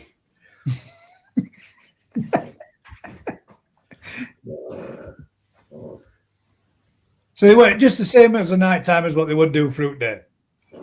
And what does your filter do different in the dark? Most of them, you Yeah, might most like filters are in the dark, aren't they? Because they've got a lid covering them and closing them. the bacteria that live in your filter like to be in the dark. They don't like any type of light. But yeah, it's minute differences. They will. Your bacteria system. What's mad is right. Your pond is running 24 hours a day. The water's flowing through. Everyone's doing the same 24 hours a day. But the only difference is you're feeding your fish when you're there 3 hours a day. Boom, boom, boom, boom. And 21 hours of the day it is standard, isn't it? But then suddenly if you can feed your fish 1 hour a day 24 times, your system will work much better. So what I'm saying to you, Darren, is get up every hour and feed your fish. And report back to us in a month's time.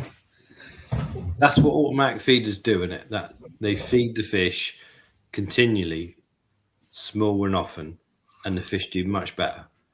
But they hate you. So what's the point in having the fish when you go out there and they go, well, I don't want to see you. I've got loads of food over here from this little bot thing. And you lose that interaction with the fish. So don't have a feeder. Honestly, Rick, having a feeder on through the summer months, my fish don't interact with me the same that they've used to do prior to having a feeder at all. Because they interact with you because they're hungry, like a dog, isn't it? Yeah. Come to you because it wants to feed, isn't it? Yeah, especially when you got your own meal on your knee. Yeah. If you want to grow a fish massive, get an automatic feeder that feeds once an hour, every hour, and a pond that can cope with it. If you want your fish to like you, feed it once a day with a little prawn crab stick thing. That's the old like piranhas on you. Seska's putting there, why do people from Yorkshire never heat the ponds? I won't say never, but I will say this much. It's so damn cold in Yorkshire in comparison to everywhere else. And I will also say this, the wages in Yorkshire are a lot shiter than what they are further south. The cost effectiveness of heating a pond in Yorkshire is too damned expensive, man. I mean, not for everybody. I know there'll be people out there that can do it and do it. And yeah, if I'm talking about my pond going from literally 3-4 months of half decent temperatures, I'd be heating my pond 12 months. I wouldn't do because I fucking wouldn't. No, I couldn't afford to. I seriously couldn't afford to. I really couldn't. Not a chance. Our wages are shite everywhere, mate. That's not true. Right. Joe's asked, I'm looking at the comments now. I've never done this before. Rick, if you had to choose between Ezra and Crimson Thunder, what pond do you have in mind for Crimson Thunder? Am I feeding Ezra to Crimson Thunder? I don't know. Is he meaning Ezra's pond or pond that he built? I think Ezra would drink Joe under the table, and Ezra's 11. Ezra won't. He'll be a lightweight.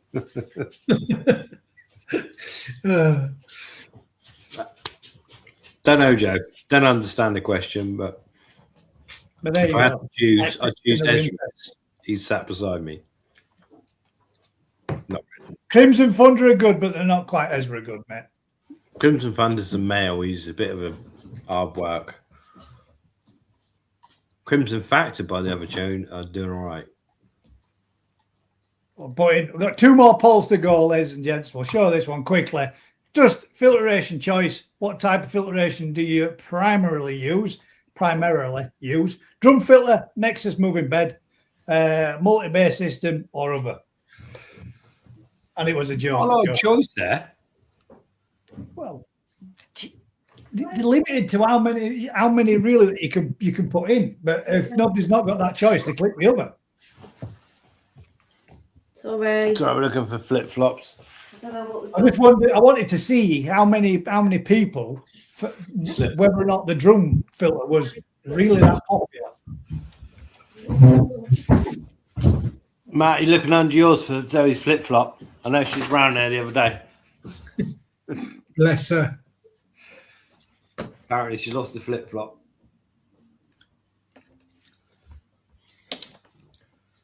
Fish will come to you. Will come to you like that, Gary. Yeah, you can get fish when you interact and you're feeding fish and you're feeding them a lot.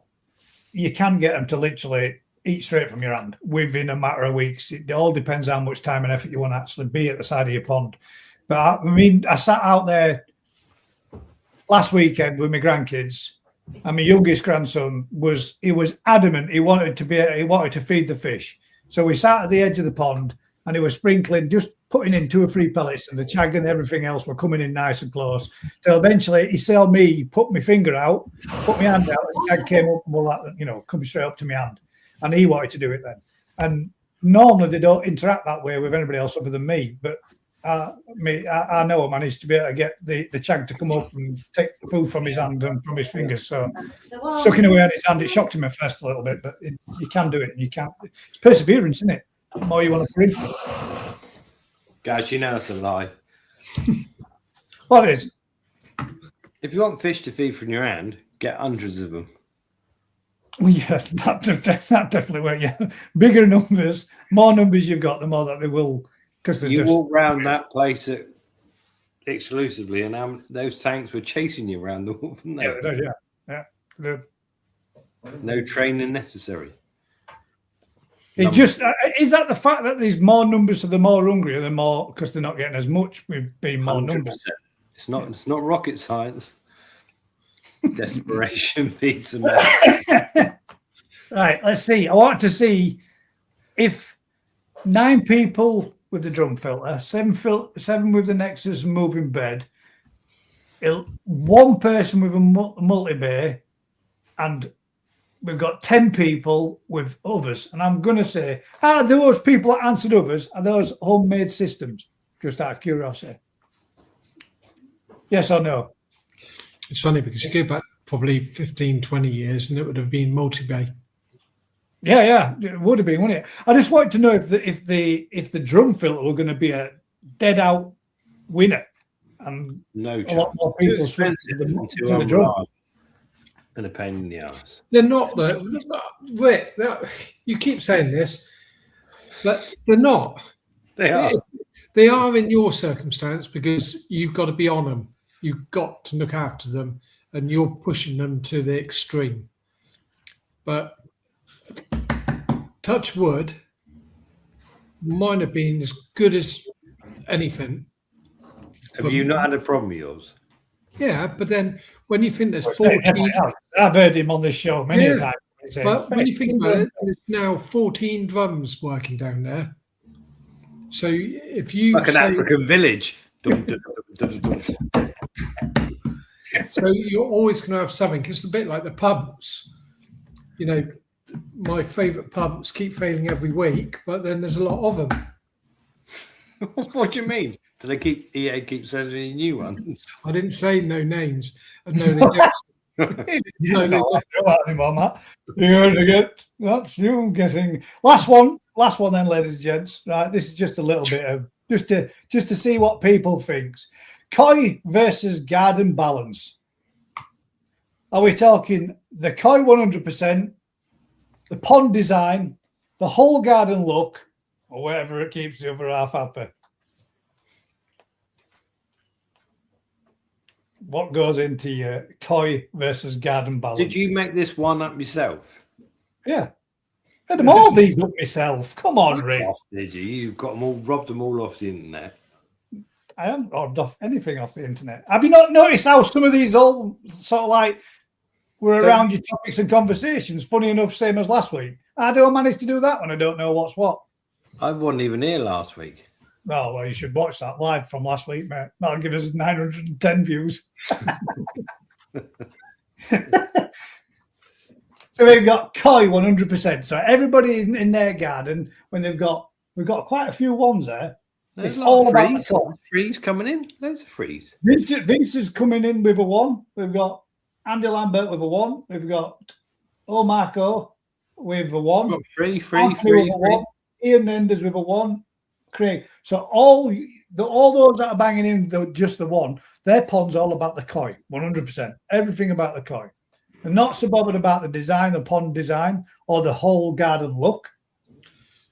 And they're not really bothered about what Mrs. has to think about it either. But then why have they all got plants? Mind your own business and everything else. That is the whole garden design, isn't it? Well, It's helping the koi. I mean, I think like Sir Vince when he's got it in. Oh yes, although he does like to keep them all trimmed up and shaped up and what have you. That ain't the reason for them, is it? It's so that they're doing what they need to do to be taking those nutrients out of the pond to make. We got one. Good man. We got a number 4. Whatever keeps the other half happy. So the vast majority, I'm going to say 3s and 1s there. I would have said.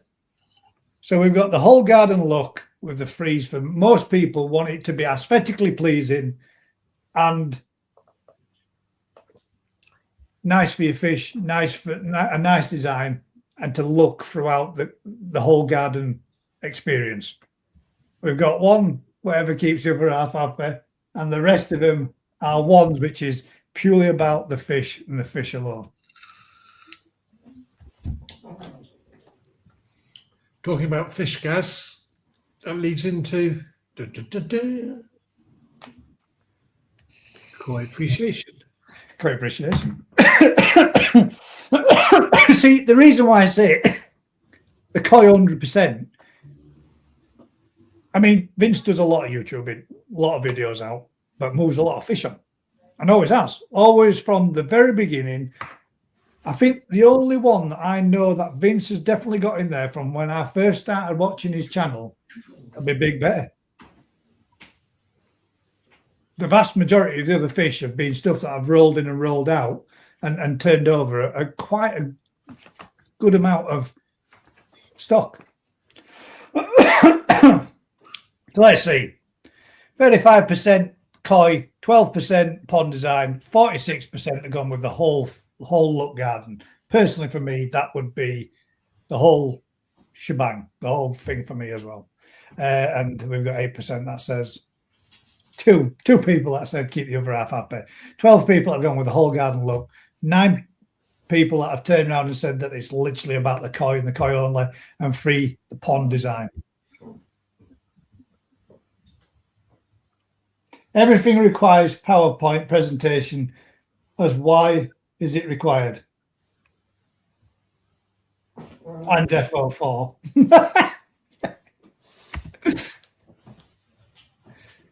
There we go. That's the last one of them all. I think it gives you a little bit of interaction with everybody else as well. You get a little bit of what people think and what they're doing and how they do it and how they go about it. There's a lot of people though tonight, mate, which surprised me. A lot of people that have been keeping the keeping koi for 10 years plus. I thought we might have had more. We only had one person that answered that it was less than 12 months, which is good. Right then, what have we got in the sense of koi appreciation?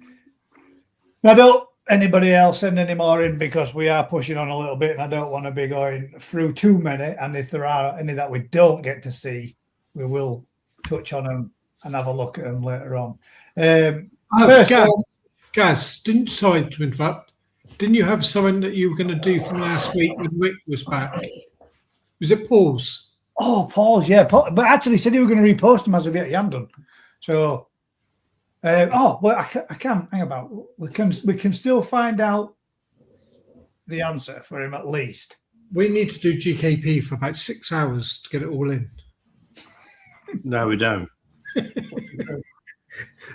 Yeah, we talk about doing a 24-hour live. It'd be bloody easy to do, apart from staying awake. Now, Paul Cunningham posted last week, Rick, two of his fish that is purchased from you. And he wanted to know this first one and the second one, which was the parent stock of this one. And the first one is 33 cm New Forest Koi Shuruasura. And it looks like this. Can you tell him which parent stock it was? No, Gaz. it looks like Matt to me. Gaz. Now, don't say Rick. Me and Gaz will write down where we think the parent stock is. Oh, nice. Come on, write it down.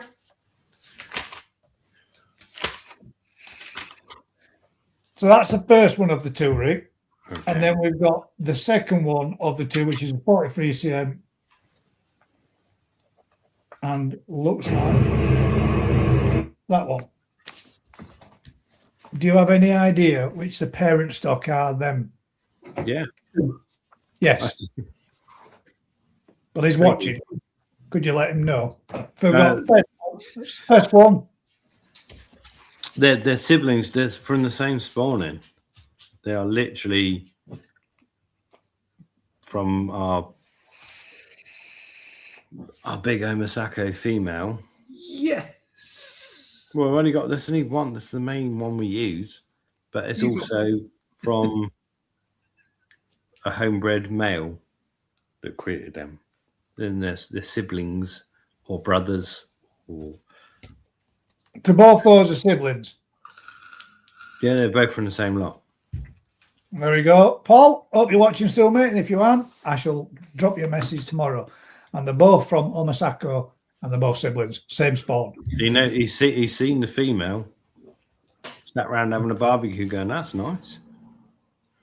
He hadn't seen the male because it was awful. No, it wasn't awful. I'm joking.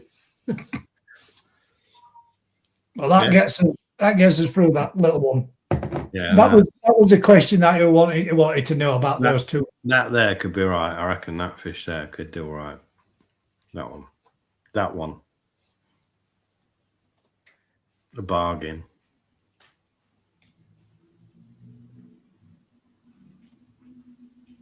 Not that one. The other one. Anyway. Yeah. Sweet. Happy days. I'll be still watching, Paul. If not, I'll drop you a message and let you know. Right. So that gets us through that one. And we'll go back to this evening's, which is first one from George, which is playing there in the background then. Sorry. Paul Graham, it was a bargain. Fucking, it was a bargain, mate. Fucking hell. Who's that from? George. Mate, I know that fish. I've seen that before. New Forest Koi. King Shower. Banging, isn't it?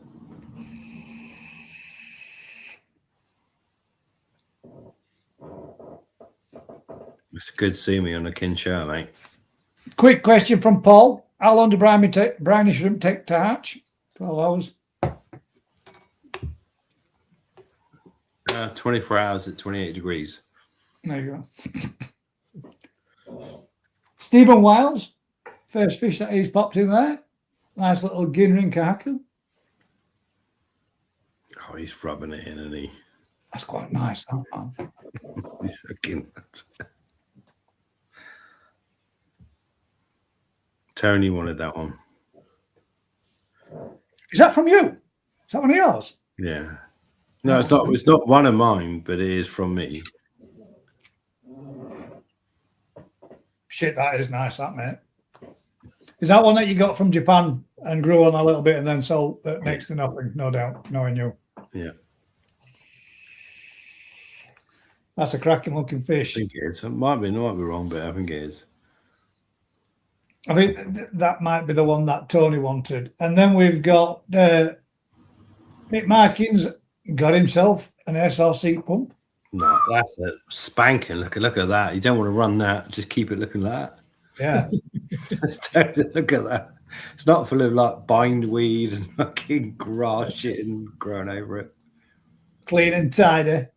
And then we've got Martin Cott, that's got, I've had this system grow on, pump fed, easy poured, 5,500 litres per hour, barrel with mixed media K1 and biopad, total 100 litres, total system 1,800 litres. But how many baby tosi, 10 cm, would you put in this system to start with?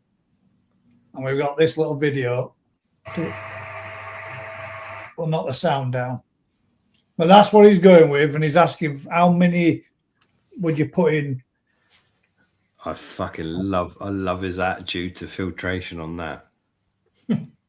That's fucking booming. Oh, mate. If you're gonna buy little, where's he buying 10 centimeters? Oh, it's difficult, isn't it? You got to look at the end where are you putting the fish? So that would do probably 50 fish to 25 centimeters. So you need to know what you're doing with them. You've got to be careful on this, Rick, because what he's talking about is putting 50, 25 cm fish into that pond that's not matured. Yeah, you can't start at 50. No, that's what I mean. That's seeded meat here already, though, isn't it? It's already been you got to start. You got to almost start with your ends. If you can get 50 little fish that are good enough to grow that big, great. But if you can't, you have to work with the numbers you're going to get to. So you might have to put 100 1-inch fish in there to get to 25 10-inch fish that are worth keeping in there. Does that make sense? And that before you got your competition for feeding, so that they start growing and all the rest of it. Yeah. So depending on what size you're buying your fish, if you're saying you're buying them at 10 centimeters, if you can buy them of a decent level, then yeah, you could probably put 50 in there and whittle them down to 25 as you go through. Great, I like that. Well out for that. I like the strobe lighting. No, that's just I'm joking, I know. Keep it on.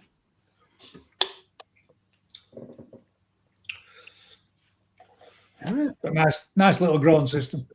Phenomenal. Because I like the fact that the tank's 100 gallons and the filtration's 50. It's like massively over filtered, but that's what you want. And you're right, that is well mature media come from somewhere else.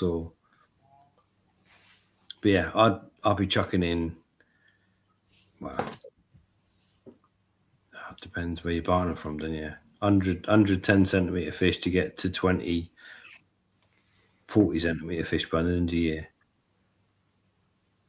So you got your whittle down process. Yeah, culling them through. Well, not, but even if you're moving them on or whatever. Yeah, it's difficult, because if you're picking hand-picked Jap fish at 15 centimeters, they're going to cost you a bomb, aren't they? But yeah, slightly. slightly bomb. Marco's 2 fish. Not Mr. Tongeri. Yeah. He's babysitting them. Oh, they're not his. Cannot believe he's brought that shit.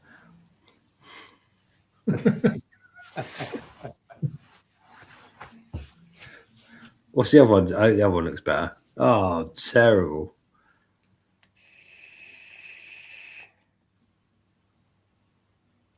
That's not ready for a year or two, that one. Not a fan of them, me. No, that's a great spot. Oh, it is, yeah.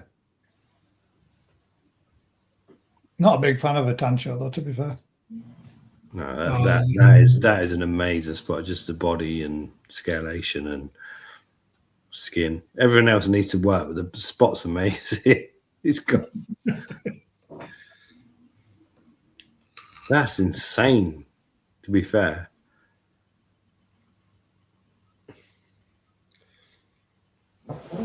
It all comes as dark as that bit on nose there where it's coming up, and it'd be damn nice, wouldn't it? I like that. That's them ones. I don't know if we've got what we got in this one.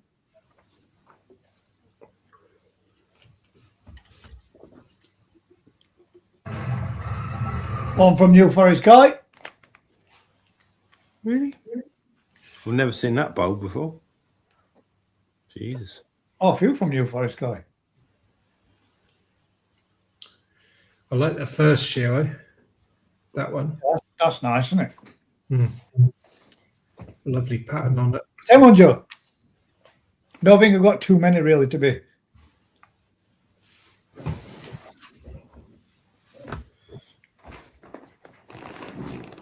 I just didn't want the usual thing, 50 odd being added in towards the end it. That's a nice pair of churros, to be fair. Yeah. Oh, you son of a bitch.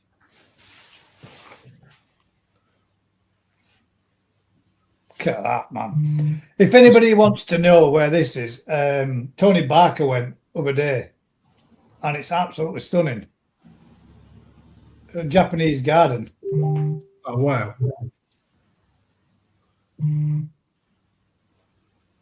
You would die for something like that, wouldn't you? It's beautiful, isn't it? Oh, man. I said to him, thanks for sharing, like, because I've got to go to actually see. Where is it? I'll tell you, I'm so awful. Japan. No, it's not. It's somewhere in UK. It's over Manchester way, I believe. I was having a giggle, man. Come on. But that looks like a really nice place to go and visit, does that? You could show that and go, yeah, it's Japan. Well, you would think it was, wouldn't you, looking at it? No. We can do the same shit they do, man. Our gardens in this country are fucking world renowned. Seriously.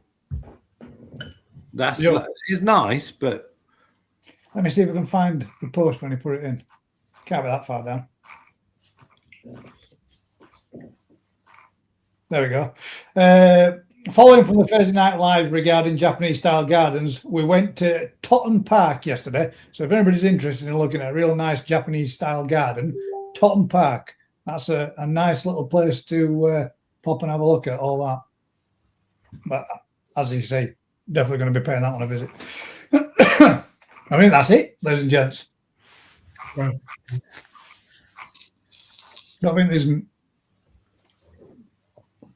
Oh, anyone got any questions that are like close? Stephen, hello. Well, nice build. Bit of Yorkshire stone around it. 6,500 litres built over the past year with a homemade barrel filter system. Oh, That's they're what recycling bins. You love the DIY stuff, don't you, Rick? I do and all. I think it's good, man. I think it's. If you can't build a filtration system better than you can buy off the shelf with 20 quid, you've missed out, haven't you? See, the slabs around that's cost. I don't know. That's probably cost. That's a lot of stone around that, isn't it? So, Joe's videos. That's not Joe's tattoos. I can look at that Joe's hand. That's his business. We'll see that. Joe's Did you say that's his missus?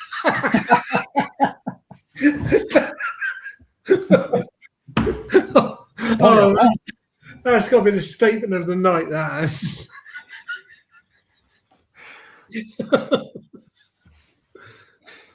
That's bloody nice. It is nice.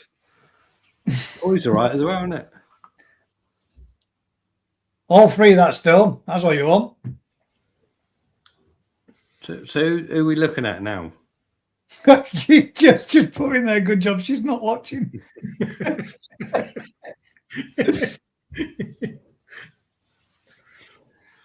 Oh, I've seen these. I know who these are. I like them. Yeah, that's nice. Oh.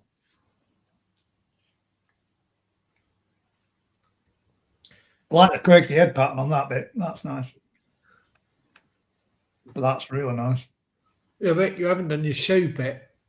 Where should we be at this time? Oh shit! Yeah, 4 weeks to I go. know. You should be not putting any new fish in your pond.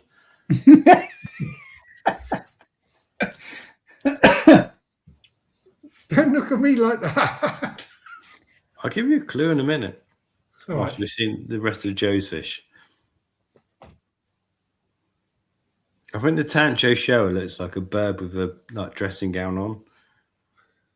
Bird with a dressing gown. Yeah, it's all like front heavy and not. Legs at the bottom.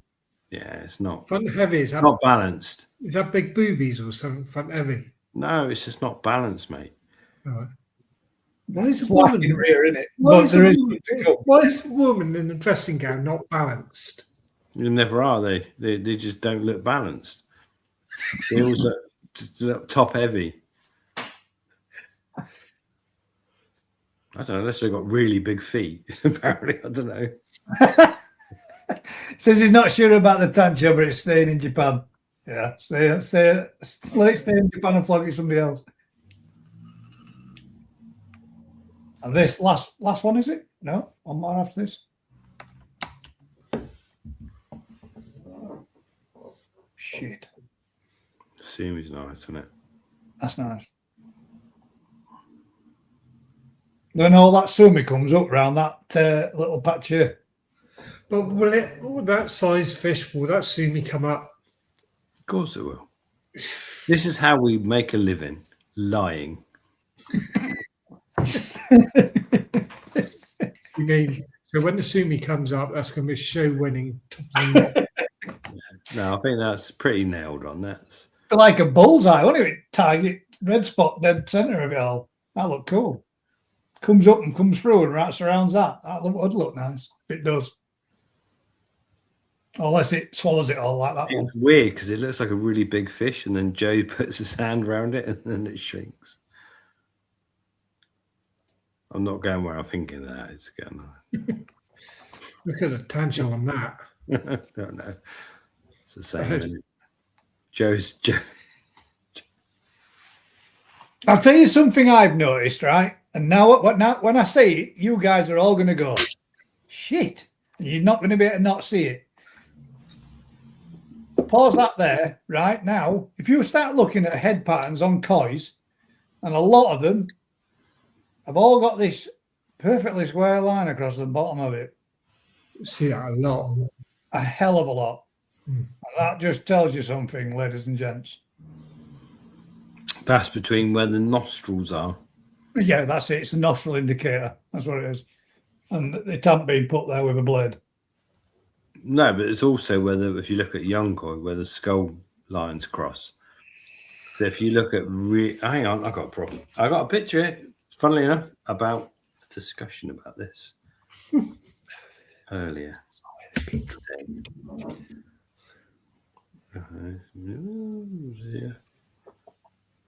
A lot of them are getting that telltale pattern that's always looking the same on it, and I don't agree with it at all.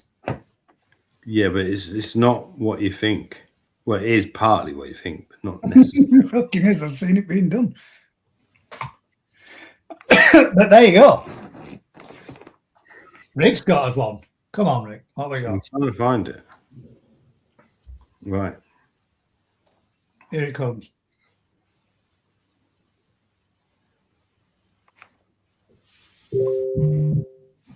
There it is. So these are 4-week-old fish. 4-week-old fish. 4-week-old fish. Fishes that are 4-week-old. Fishes. So look with that skull on the orange one or whatever one. You can see the That skull one. plates. That one is No, definitely... not that one. Oh, this one. Look at the plain orange one. Look at this. You can see this. You can see the skull plates and the flat line between the eyes. As in this bit here. So when the pattern develops, it quite often develops on that ringy, round bit. That's the thickest part of the skull, and quite often you get a thicker benny development on that. So you get that flat line between the eyes, and it's like a Tancho spot. Weirdly, isn't it? It's like a Tancho spot. and it's there. You can see it in all of them to a later or different degree. So you can encourage if a fish has got just the benny on that skull plate to make it breed from that, to make that the place where it gets the benny. So it's not necessarily Always cutting. A lot of cutting does go on, but there is, like, you think of verandas, you think of all the fish that get the spot on the head. this one, Joe. Is that a Bendigo, Rick? It's a fucking plain orange piece of shit, mate. Millions and millions and millions and millions and millions of them are discarded every year. You're not a fan? I do like them. I don't know. Not a nice Bendigo is amazing. I've got no issue with a Bendigo. I'm just saying millions and millions and millions and millions are discarded every year because they're waste products of a lot of breedings. Not even just one, is it? It's a lot of breedings. A lot of them. I mean, you going through it all now. I watched Dave's video of a day, and he's going through picking out all the black fry. Wow, what did I say now? Yeah, he did. He did a great job with the nets. Sort them out. He did. Well, No, he did. He's great. He was full with it. No, the first lot we did with the siphons when they're younger, he somehow was just literally. So everyone does it, and then their bowls, and then Dave gave me his bowl. I was like, oh, I looked at him, and it's like it's more orange than black. Oh, it is. It's not. It's good. But it's difficult when they are proper tiny. It's not easy to do, is it? I won't imagine. And he is a legend, absolute mate. What he's done in his life is better. I couldn't even comprehend. The problem is when you got somebody that's done it like Rick for so many years, and I've watched him, and he will literally and clear all the black fry, and then you try to copy exactly what Rick has done, and you don't get anywhere near it. This is why you employ young kids that can do like computer games. Well, we said that. I signed for it as well, aren't you? I mean, it's not. It is, honestly. Ezra's my second best grader. Period on the farm. And he's only behind me because I fucking not get that. He's literally from the age of 6. He's been, why when you're using that pipe work, can you not just upsize the diameter of pipe work? Because it takes so much water. Oh, yeah, that makes sense. You'd end up with no water left in there by the time you'd only got 4 or 5 fish. If you get it right, it's the suctions. You can just go. I can do like it's about 1,000 every 45 minutes.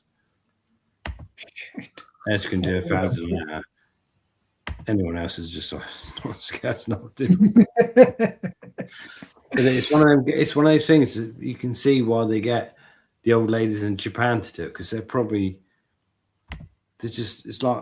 a thing in it. They can knit, they can do. You've got hand-eye coordination, you've got the patience, and you can do it. Yeah, it takes a lot of patience, though, isn't it? And obviously, you sat in that same position for a long period of time. Joe says so. Next year, we're doing the Bendigo Thunder. That'd be another Joe. Joe, you can take all the Bendigo home with you, mate. Every single one. Do you not grow many of them on then, Rick? No. They're not good sellers either. There are not many people interested in them. It's a plain orange fish, isn't it? What about a gin rin Bendigo, Rick? Or even a gin rin one. It's still, whether it's gin or gin, it's the same. And it's still. I do think they're quite nice, but again, like you were saying earlier on, it's a single colour fish. You're not going to have many problems go wrong with it, are you? Shimmies. You ever had one with shimmies? Yeah, I've had one with shimmies. Yeah, Erin made a good work of it. So that was the end of that one. But yeah, not got so many shimmies no more. Our problem is, right, we're supplying a shop, so we need to have everything. So you'll do a percentage, but just not that many. Yeah, like we're in reality 1% Bendigo, 1% platinum, 1% whatever, and because those percentages add up, don't they? 5% Kahaku, 10% Sankey. What about shags? How many of them do you do? Fucking millions, because it's so easy. Shag is a good topic out there. Everybody has a shag. Everybody wants a shag in the pond. You do, but you need to. Yeah, it's so difficult to supply your own shop without overproducing. Yeah. But yeah, I don't know. Can you remove a shimmy from a Benny guy? Yeah. And not show any sign afterwards? Yeah, easy, mate. Alan Tate would never see it on benching. I'll show you. Is dried Daphne good for fry? If he could spell dry with fry. Probably. He did afterwards, look. He did correct himself. Right, you don't need it. You just feed them fish food. Crush up your sake akari colour. Chuck it in. Whack it in a blender. Not your lass's blender. Don't even need to whack it in the blender. Just hit it with a hammer. Crush it. Crush it, smash it. Chuck it in. They'll eat it. Easy. There we go. Right, ladies and gents. That's it. Thank you very much. Thank you very much for an amazing 3 quiz. hours. Is that 3 hours, 22 minutes? 3 hours, 22 minutes and 11 seconds and counting. And we're still in the triple figures. Boom, Yeah. boom. Thank you very much, ladies and gents, for joining us again this week. Massive thanks to Rick. Massive thanks to Matt for joining us as well. And for everybody that actually did participate within both the polls and the quiz night. They were better than you. It was But next week, it's Rick versus the rest of the world. Yes. Yes. Rick, what size wheelie bins do you use on the farm? Anyone who can get his hands on from local neighbours. It's not the family size one. It's not the small one. It's the one in the middle. 125 litre ones, because the 250 litre ones bow too much. You heard it here first. Usual thing, guys. If you've been enjoying this kind of content, do us a huge favour, like, share, subscribe. Tell a friend. Till next time, guys. Keep smiling. We'll see you on the next one. Good night, all. Cheerio. Matt, see you in a bit. Bye-bye.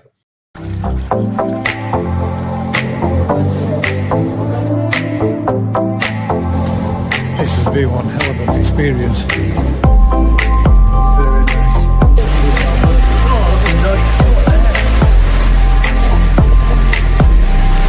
Have a look at that.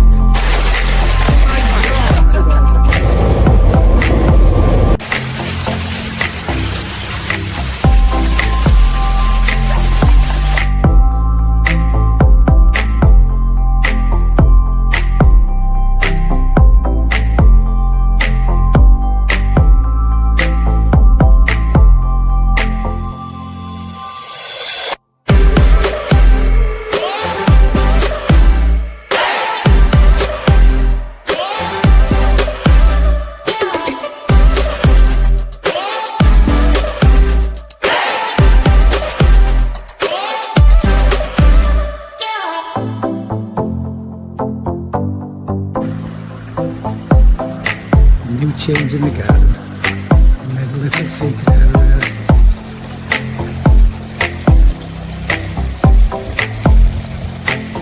Into the little bush. So you can sit inside. And the other family.